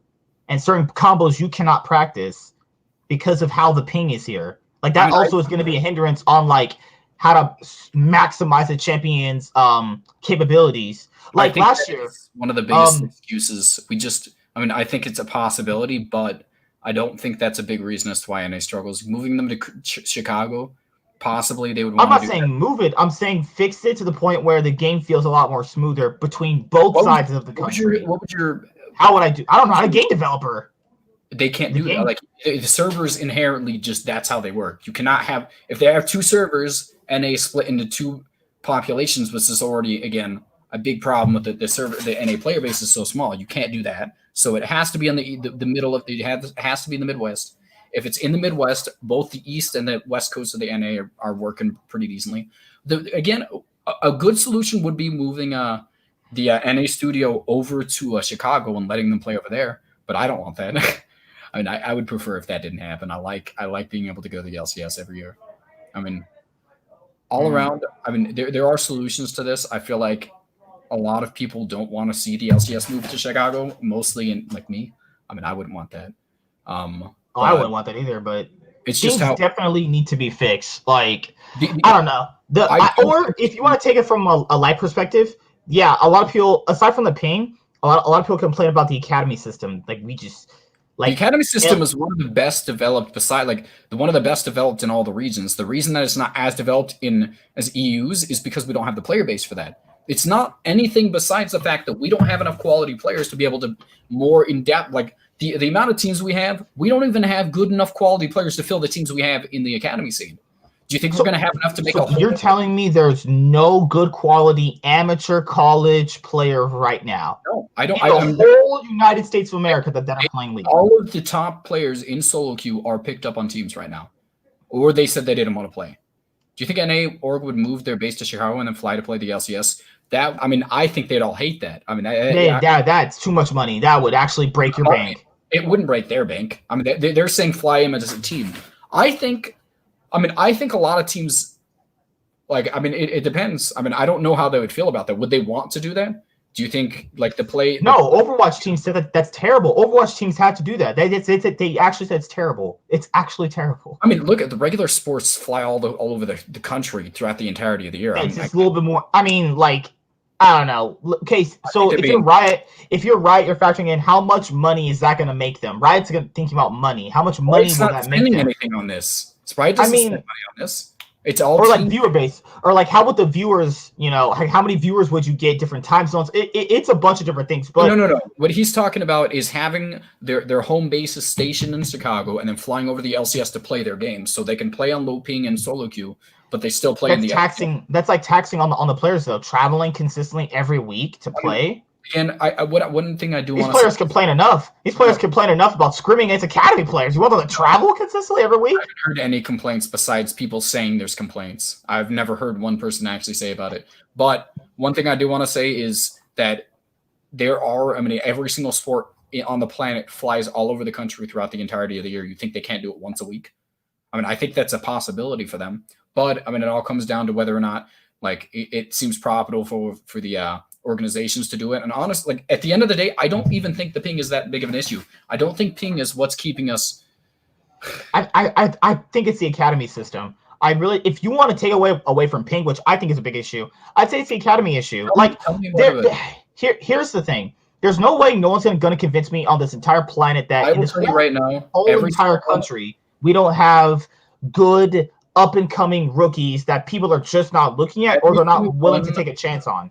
Every single one of the challenger players has had their chance in the academy scene, so I don't actually know what you're arguing for. Maybe. We don't know that. I don't know that. You can look at this. I'll actually go down it if you want to. Honestly, I've looked at it a few times. No. Like I'm talking about like how in solo queue, you cannot just throw. You're not going to give a chance for everybody from Diamond 4 up to be able to play because there's just those players aren't good enough. If they can't. We don't know that. You do not know that either. We don't know that. I can't make a basis on that's like me going to you right now and saying you would never be good at basketball. How would I even know that? Just by saying it?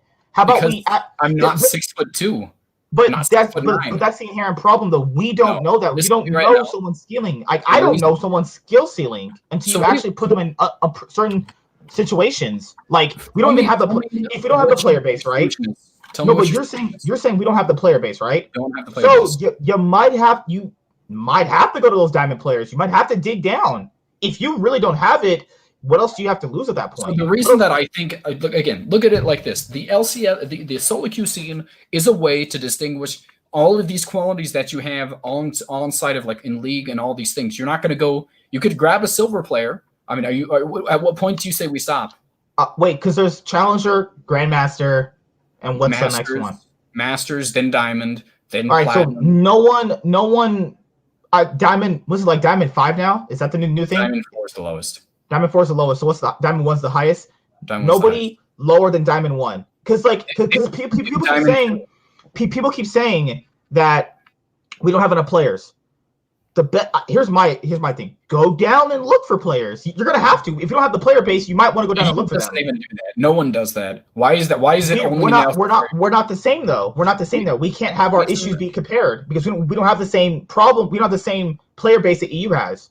I don't even understand what you're arguing for at this point. Like NA genuinely just if you can't make it out of D2 as an NA player, you're not good enough for the LCS scene. All of these players that are struggling on the NA scene are players that have 80% win rates in Diamond 2 who are dumpstering everybody in this region.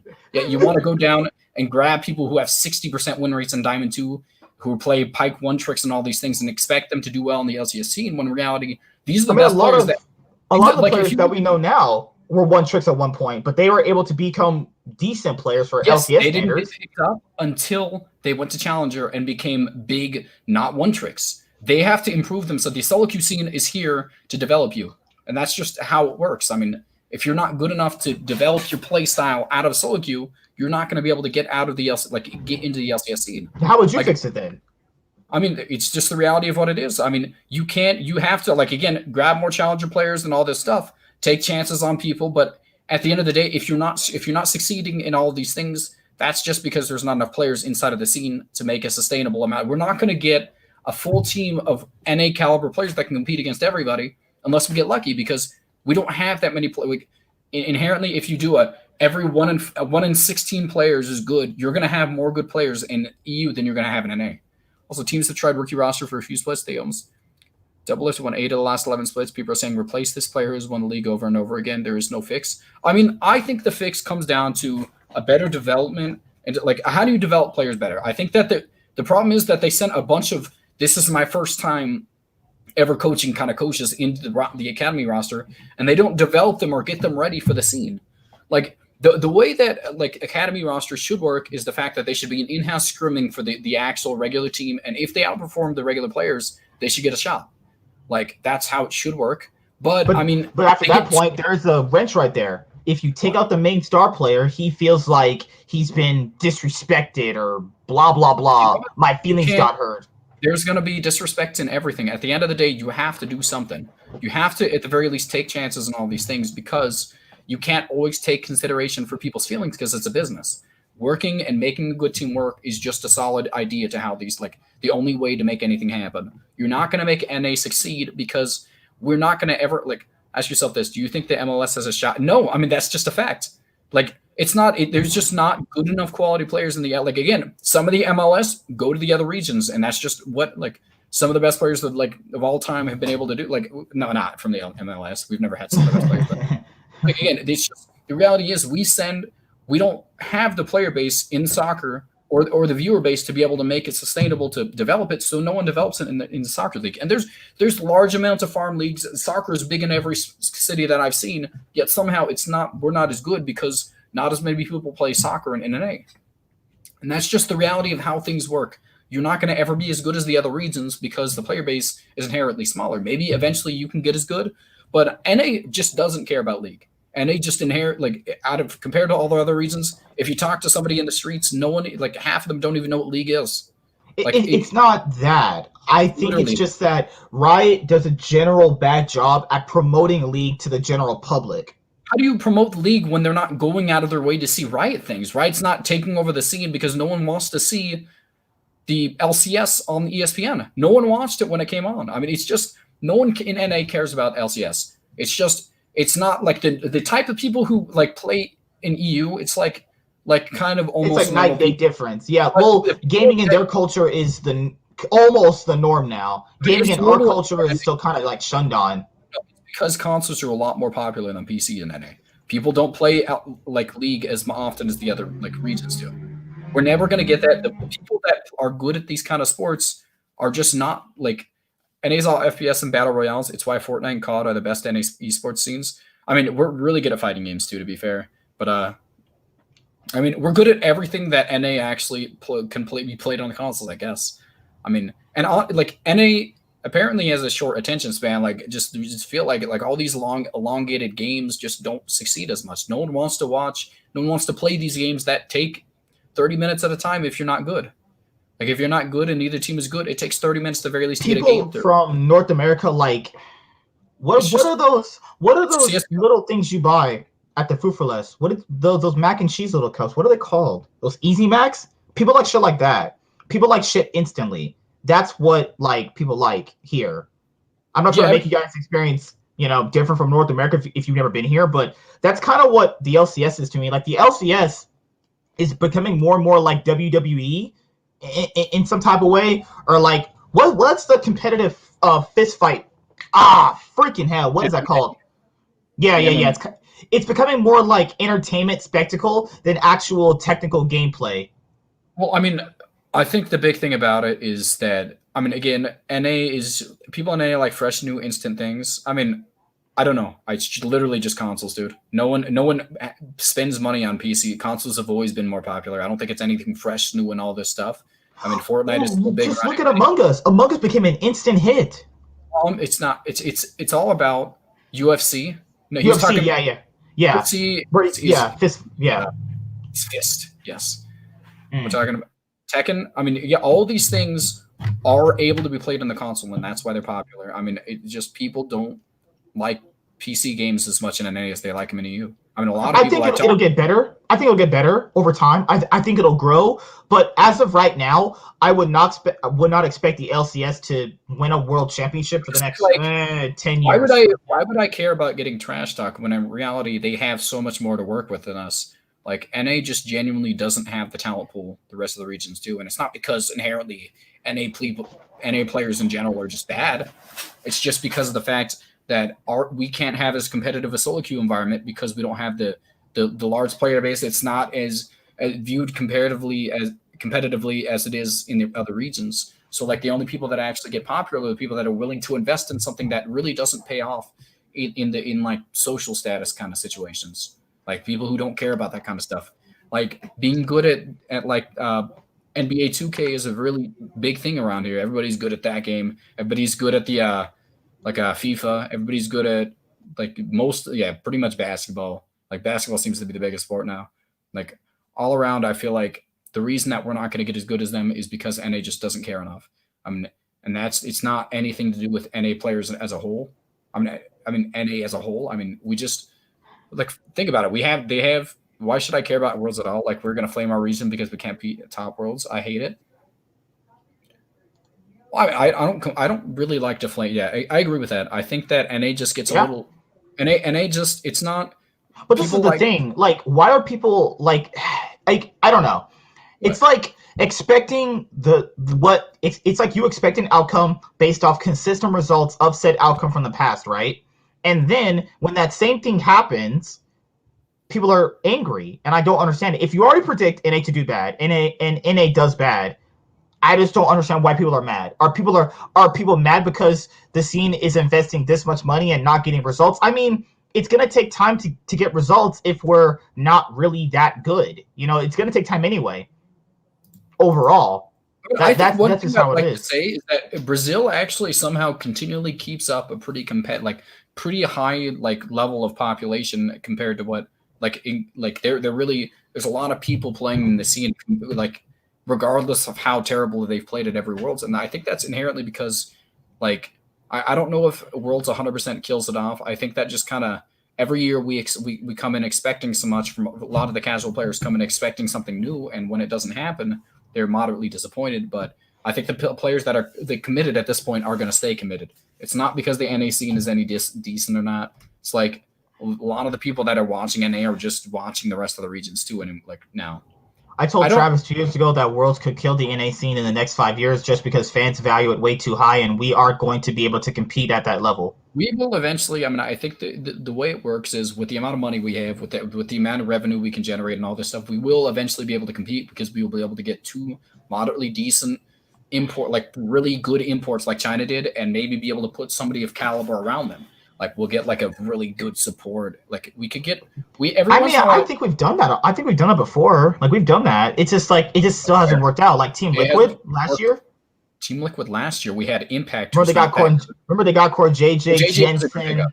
Jensen. Also, it's about your league making money for players. If you make a successful league that to enjoy 8 months of the year, that's the only result I care for.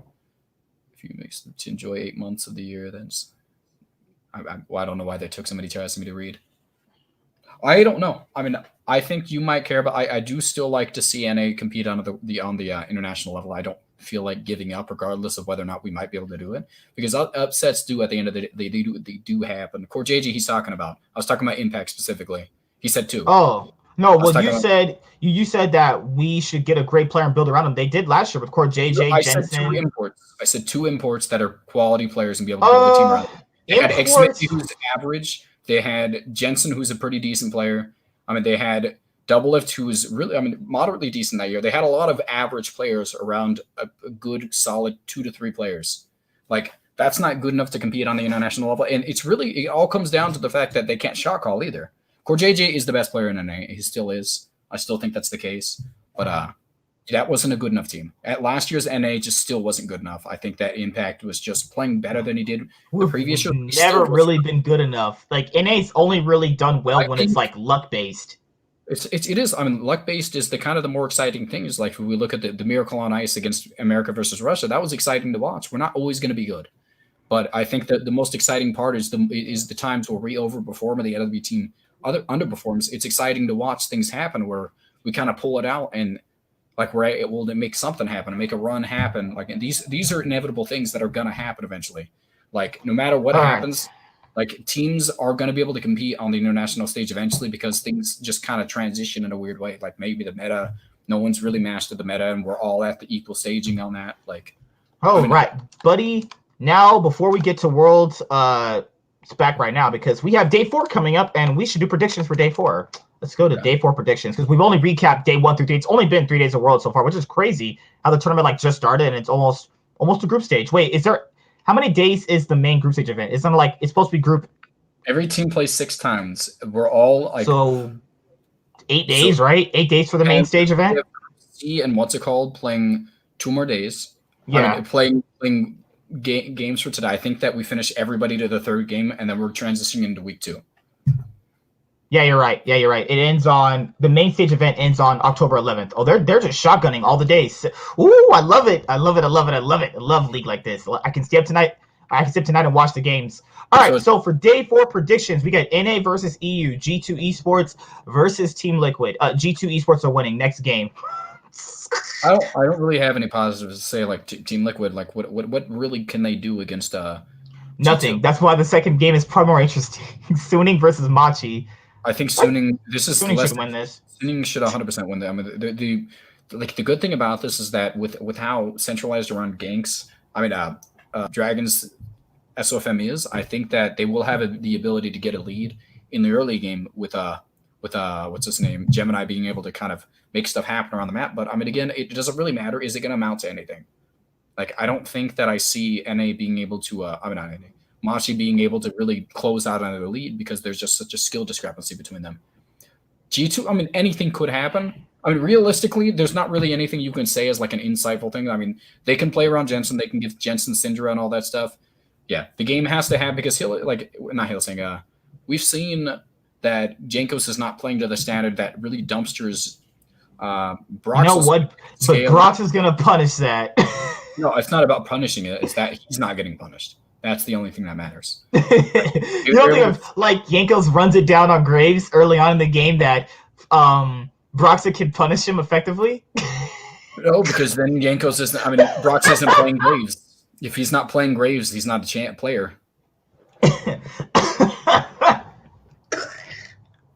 Bro, Jankos ran into SFN jungle, died, and still had more relevant impact than Broxa has had in all of his games. I'm just saying, like, if I want to say anything about like the Team Liquid game, it all comes down to like kind of weird like transitions between Jensen being able to carry the game. I think that Core JJ is still a really good quality player, so they can make it like if G2 can throw a lead at the beginning of the game, I think that they can really take advantage of that, because G2 has to. G2 is really reactionary, and that's all they can do. Like the only way. Okay, so like if I'm not trolling it with G2 versus Team Liquid, the way Caps played recently, how does Jensen beat him? What? Caps literally inted like 3 times against Machi. That's the reason that Machi started taking a lead, is because Caps has been playing terrible this Worlds. I think that he's playing great. I think he played really well in the Suning game. He played well into the Suning game, but he played really poorly and that's 50% of the games. Do you still think that is enough in that Machi game to really? I don't. I mean, I think Caps was able to bring it back. I mean, the thing about it is Caps was able to bring it back because he was just genuinely better than Mission. But Wonder against Impact, like Wonder is not going to dumpster Impact as much as what's his name did, as Ben did. And that's just the reality. And Wonder is just a better player than Impact, but he's not going to completely stomp his lead, and that's something that's good for Impact. I think TL might win in the bot lane. TL might have the bot lane matchup. I don't think that at all. I mean, I think that Core JJ is significantly decent, but like again, it's not like he's going up against a bad support. Mickey X is still really good. Like he's actually, Mickey X has actually been one of their best players so far, which is crazy. The only way this game happens is the fact that G2 tries to make things happen, and Team Liquid's reactionary playstyle actually pays off for once. They're able to get something happen, because when Team Liquid has a lead, which hasn't happened yet, they've been able to do stuff. They can close out on the league, and that's all I can say about Team Liquid. Team Liquid. You guys know who I got. You guys know who I'm predicting gonna win. I mean, everybody's predicting the same person, but we're trying. No way, Team Liquid wins this game. I'm just saying, guys, they're gonna get blown out. You have to make a reasonable discussion on why Team Liquid might be able to win, and that's all you can do. All right, so Caps is gonna play TF. He's going to ult bot lane. Core JJ is going to engage like he normally does, and Core JJ will stun card one of them, and then they're going to kill them. And then after that, they're going to transition between getting first turret, because after that bot lane dive, Jankos will grab Rift Herald. They'll grab Rift Herald, they'll summon a top lane, dive Impact, and there's absolutely no way they get Rift Herald if he TP's bot lane that early in the game. I said Caps will TP. Yeah. You're talking Caps about will ulting. TF ult. The Rift Herald's been alive for 3 minutes. If at that point in time, if he ults down bot lane, they're not going to get Rift Herald. I just don't like every single game we've seen. If a team gets lead against Team Liquid, they just don't know what to do. They fundamentally do not know what to do. Team Liquid is used to playing from behind, but I mean they're not used to playing from this far behind, and teams that can actually close out on it. G2, the only way they win is if G2 ends at the early game of the season, and then Team Liquid can transition into team fighting, because I think that's the only way I see it happening. But Team Liquid is probably going to lose. I mean, at the very least, I will give credit where credit is due. I think, hey, if any one team knows how to int and lose, it is really, like, honestly, like, if anybody's going to int, it's probably going to be Don't tell me that. I want them to win. Don't tell me that. That'd be horrible. They played that amazing game against Suning, and the only game they would probably lose against Group Stage is this random game against TL that doesn't even matter. Like, okay, let's think about it this way. If they lose to Team Liquid, does that really even matter? Are you still scared they don't even...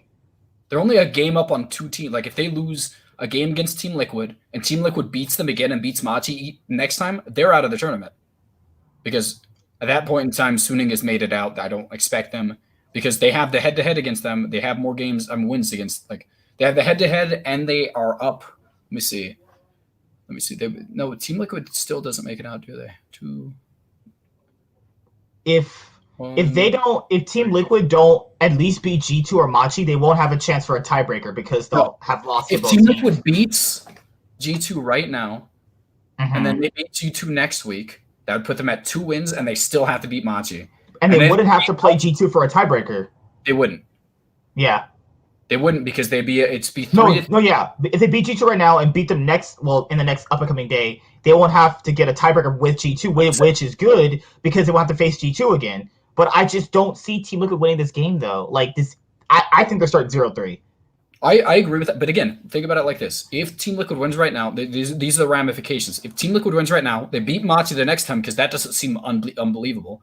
And then they beat G2 again. G2 is out of the tournament, because Suning only has to win 1 game, and they can't catch them. And Team Liquid won the head-to-head than them.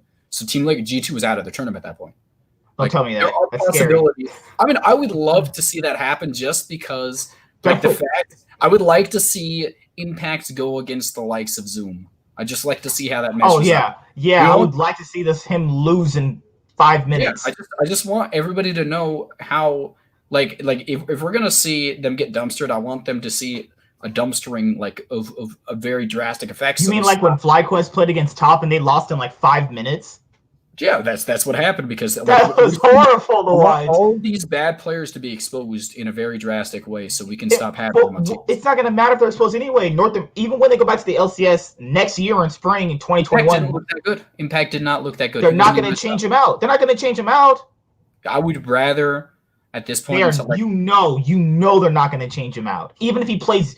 If he gets stomped by Wonder in this game today, he's not getting changed out. I want to point out right now that we never thought, I didn't think that, what's his name will get changed out, the jungler, because, he was a competent jungler, but, like, who are you going to find in NA to replace him? And they still replaced him, because they thought they could get a better jungler out of Brock. So they will look for somebody on the eastern, like, on the other side of the world, to see if they can steal, like, one of the like, bin or something from them, and that's what they'll try and do, and that's just how I think it's going to happen. They're going to have to steal somebody, replace, like, I think Jensen's not going to be an import next year, or if he's not already not one. I'm trying to remember. He might not get re-signed. I wouldn't re-sign him. They might re-sign the whole team. Let's be honest here. Like, Core JJ signed until 2022. Core JJ I would keep. These players could right now run this game down, and I guarantee you they would not lose their jobs, because they've replaced. That's the problem. But I mean, maybe. But that's the thing, is that they have. I mean, Team Liquid has shown that they're not unwilling to replace people, even when they're succeeding. Like, they went to Worlds that one time, were one of the better performing NA teams, and they still replaced Bo Belter. They've still replaced a few other players, and they will make those attempts to make a team better. They replaced what's his name? God, Smithy, Impact, Doublelift. No, they didn't replace Impact and Doublelift. They were on the team, but no. Like, even this year, they got rid of Doublelift, and that was pretty surprising to a lot of people. I'm saying I think I would no double lift left. Remember, like double I, lift didn't want to stay there anymore. Like but I they're willing to change up their team though. That's what you're Tactical is a saying. good pickup for this team. They have a pretty solid NA kind of regular like native here. They have Core JJ, and I think that's incredibly good mid ADC. They What have happened to the they have Impact is such a great weak side top laner. He doesn't lose. He loses gracefully. I don't want to talk about Ole. I mean, I think that the reality is they need a competitive imported jungler or an imported top laner. Like one of these roles needs to be replaced because it seems to be. I would rather prefer a jungler and then just try and get like somebody like maybe you'll find like a farm scene. You could find somebody of Liquor's. You know what? What if they keep Broxa and bring over who did Broxa like to play with? No, not Broxa. What if you I don't know, a good top laner for North America? What if Broken Blade leaves TSM and goes to Team Liquid and they kick Broxa and bring over another new jungler?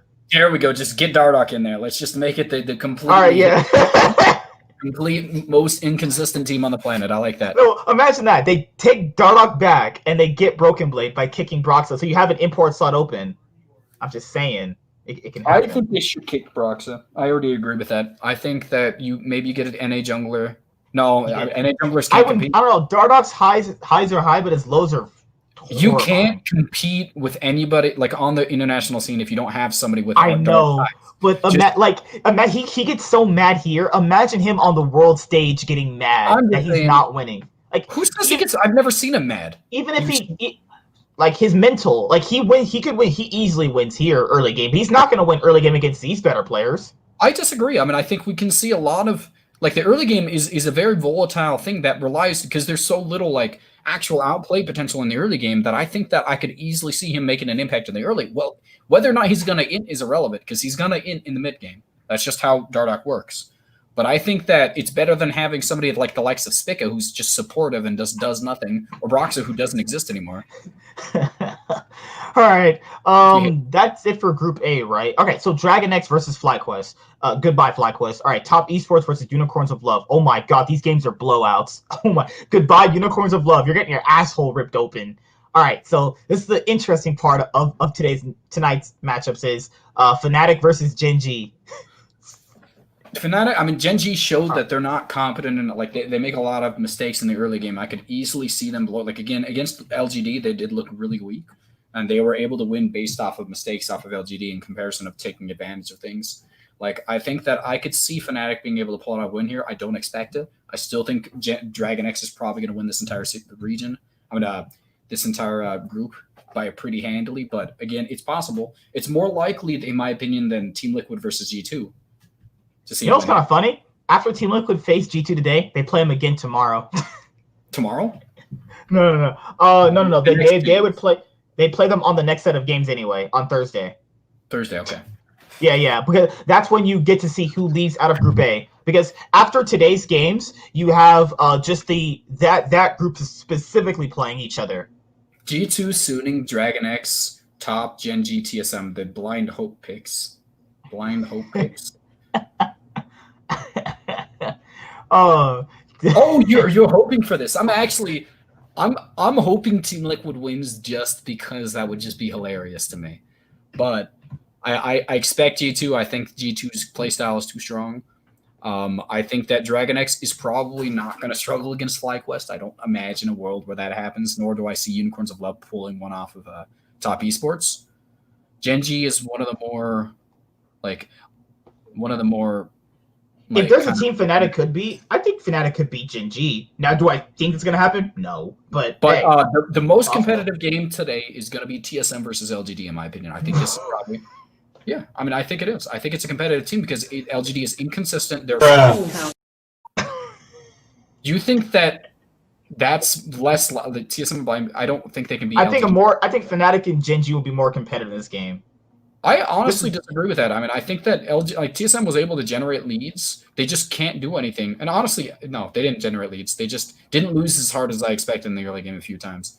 I mean, they couldn't do anything against Gen G. I don't expect them to be able to actually pull one out on them. But I do think LGD, with their inconsistencies, are not able to play to the standard they can always play at. Like again, LGD has shown that they can play poorly in specific. Like again, they played poorly in the best of ones inside the play-ins. I do think they set it up pretty consistently, but the draft phase is still not oppressive. They're not gonna like ban out anything on the TSM side that I think is important. The mid laner is not. You know what? I think Genji is. I don't know if Genji's gonna stop. We'll see. I think that Xie has been playing a lot better than he played, even during LPL. Like he's been playing really well recently, which is kind of something that kind of makes me more hesitant to kind of give TSM the ability to be able to win this. Is there a hope for TSM? There is. I think this is the most. I think TSM are playing bad. Like their players are just dropping lanes left and right. It's just all collapsing. The reason, no, it's not. It's not going that poorly. They're in top lane. They're not doing that poorly in bot lane sometimes. Like the reality is, the reason they're not doing that well is because, like, if you look at Bjergsen didn't even play that well against Nemesis, and I expect him to be better than he is right now. I don't think this is going to be an issue that we see throughout the entire Worlds where Bjergsen is this bad. Do I expect TSM to win this? Probably not, but I think this is probably the closest game I can see. This is probably the closest game of the day, in my opinion. I think every other game is going to be a blowout on the other side, besides maybe Genji versus Fnatic. What's that group with Damwon and JDG? That's Group B, right? All right, so anything not that group is a blowout. That is just crazy. Like these are not okay. Like maybe FlyQuest get an upset when it gets Dragon X. Yeah. I mean, I don't see it. I definitely don't see Unicorns of Love beating top esports. That's not gonna happen. Let's be honest here. Like Knight against Nomads, like that's that's not the biggest lopsided matchup I've ever seen. We'll see. All these matches tonight are. All right, so last two games of the day are the most competitive ones, in my opinion. Yeah, because I think the group with Dragon X is able to throw the game. That's all I can say.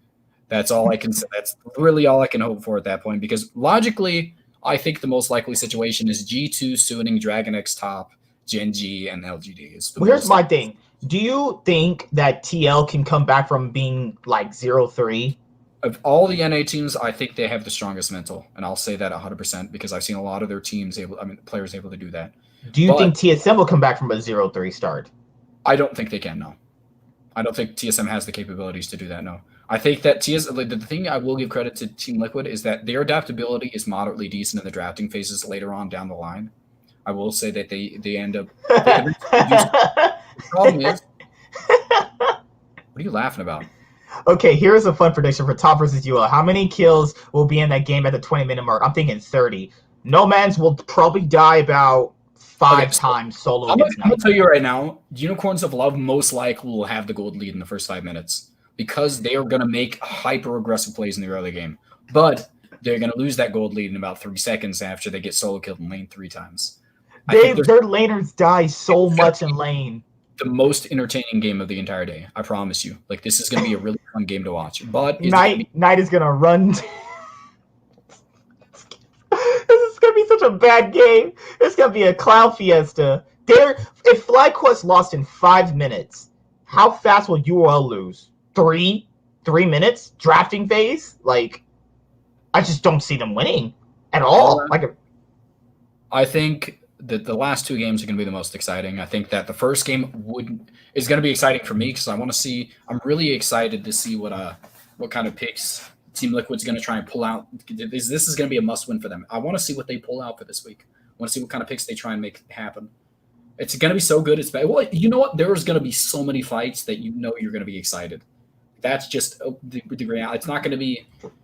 There's going to be things happening, and that's all I can say. And that's just give Anatic Hecarim like he's played every single game and have him just run down Knight. Just have Nomads play Orianna, have Anatic play Hecarim, and just consistently gank Knight until your fingers are red. Like red. So oh my god. Oh, I get to predict this game is gonna be a clown fiesta. Oh shit. But if I'm being honest here, out of all the teams that are gold 0-3, I think both teams will not bounce back at all. No, I don't expect either one. If you're 0-3, there's an 0-3 for a reason. But I'm saying it's more likely with Team Liquid. There won't be a dull moment in that game. That's why I'm looking forward to that game the most. I'm looking forward. I want to see what Team Liquid pulls out. They're going to pull out some unique draft. I promise you. Jad is a pretty decently intelligent dude. I think they're going to pull out some unique drafts to try and pull this game out. And I don't know. I mean, I don't expect too much from them. I don't think they're going to win, but I think that's my most anticipated game of the game, and that's why I'm glad it's first, so I can actually stay up for it. Oh, I'll be able to stay up and watch most of the games. We should have did a co-stream tonight where you just stay up all night watching games with me. Wouldn't that be amazing? I mean, I'm probably going to stay up for the first one, and I usually stay up for the first one if I had to work, but I don't have to work tomorrow, Wednesday. And that sucks, though. One of the days I don't have to work, the games aren't going on in the morning. That's stupid. What time are the games today? Tomorrow? Tonight? Same. 12:30, 1-ish. I mean, you could always do that co-stream for yourself. I'll stay on for the first few games. Oh, my God. We should do that, though. We should watch the game live and just react to how much G2 will destroy Team Liquid. Are you staying up? I am. I'm off tomorrow. I'll step up. I'm going to take a nap before. That way I stay up sufficiently. I'll stay up for the first few. I might stay up for the whole thing. Who knows? Depends on how I feel. I might just stay up for the rest of the night until work. But that's it, guys. I'm going to head out of here. I got one more video to make even after this. So, yeah, see you guys later. Like, comment, subscribe. Most of all, enjoy. I'll see you guys next week because next week we'll be predicting the best of 5. So that's going to be crazy. My pick'ems are safe. I wasn't. Everything I predicted pretty much coming to truth. I know TSM was not that good. You know, it's what they do.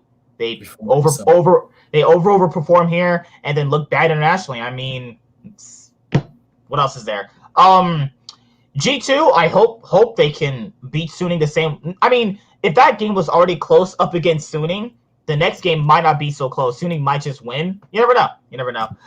All right. Colin says, I might take a nap and hop on the games tonight. I work, but I can sleep now and get 5-ish hours of sleeping right now. That's what I get in, usually. So, thank you guys for watching. Like the video if you see it actually as a VOD later on, if you didn't catch the stream live. And that's it. So, how are your pick'ems looking? Pretty bad? I've been right about most everything, have I not? Who'd you put? Well, except TSM's group, everything was pretty much set in stone. Let me see. Let me see. I'll tell you real quick what I had. Let me go to my home screen. They got pick'ems right here, right? You know what I found out today? It's super funny. You know when I changed them for trolling, they didn't change back. Oh. I was trolling, and then they didn't switch back. Oh fuck. Are you joking? I'm not kidding. I'm not kidding. I'm actually. All right, let me see. I'm screwed. You know when I was trolling? I had Unicorns of Low in second place. As it stands right now, I'm screwed. I'm 100% on pace. If I wasn't trolling, I'd be on pace. Fuck. TSM is the only one I don't have right so far. I have Suning. Damn. I have G2, Suning, Team Liquid, then Machi, which might not actually. I still think Machi's going to get last. I'm only going to get Group B right. Since I trolled, and I don't know why it didn't save. That's so stupid. But it's whatever. You guys know my picks before I trolled. I literally had Gen G. I'll just say them again. I had Suning, G2, 1-2. Group B, you guys should know that one. Group C, I had Gen G, LGD, and Top Esports and Dragon X. I don't know why the changes didn't save because the only one I got wrong so far is TSM in a weird spot. Everybody else is 100% on point. That's the one I was like, you're really gonna put TSM in second place, so that's crazy. But it doesn't really matter because hey, they still have another day to play. They might come back from it. They might pull a Cloud9 and go, and they might win 3 games and then play a tiebreaker game. You never know. They might pull a Fnatic against Fnatic. Oh, I'll see you guys later. Like, comment, subscribe, most of all, enjoy. Nightwing and Mr. Man. Mr. Man? Mr. Buff, sexy, cool, good-looking, down-to-earth, nice, greasy. Don't forget humble. Humble. Decently. Always wrong about predictions, usually. Nice buff stud guy. Oh, no, not that one? No? Hold on. See you guys later. Good night. I'll be able to stay up for a few games and then I'll, hit the hay. Deuces. Goodbye.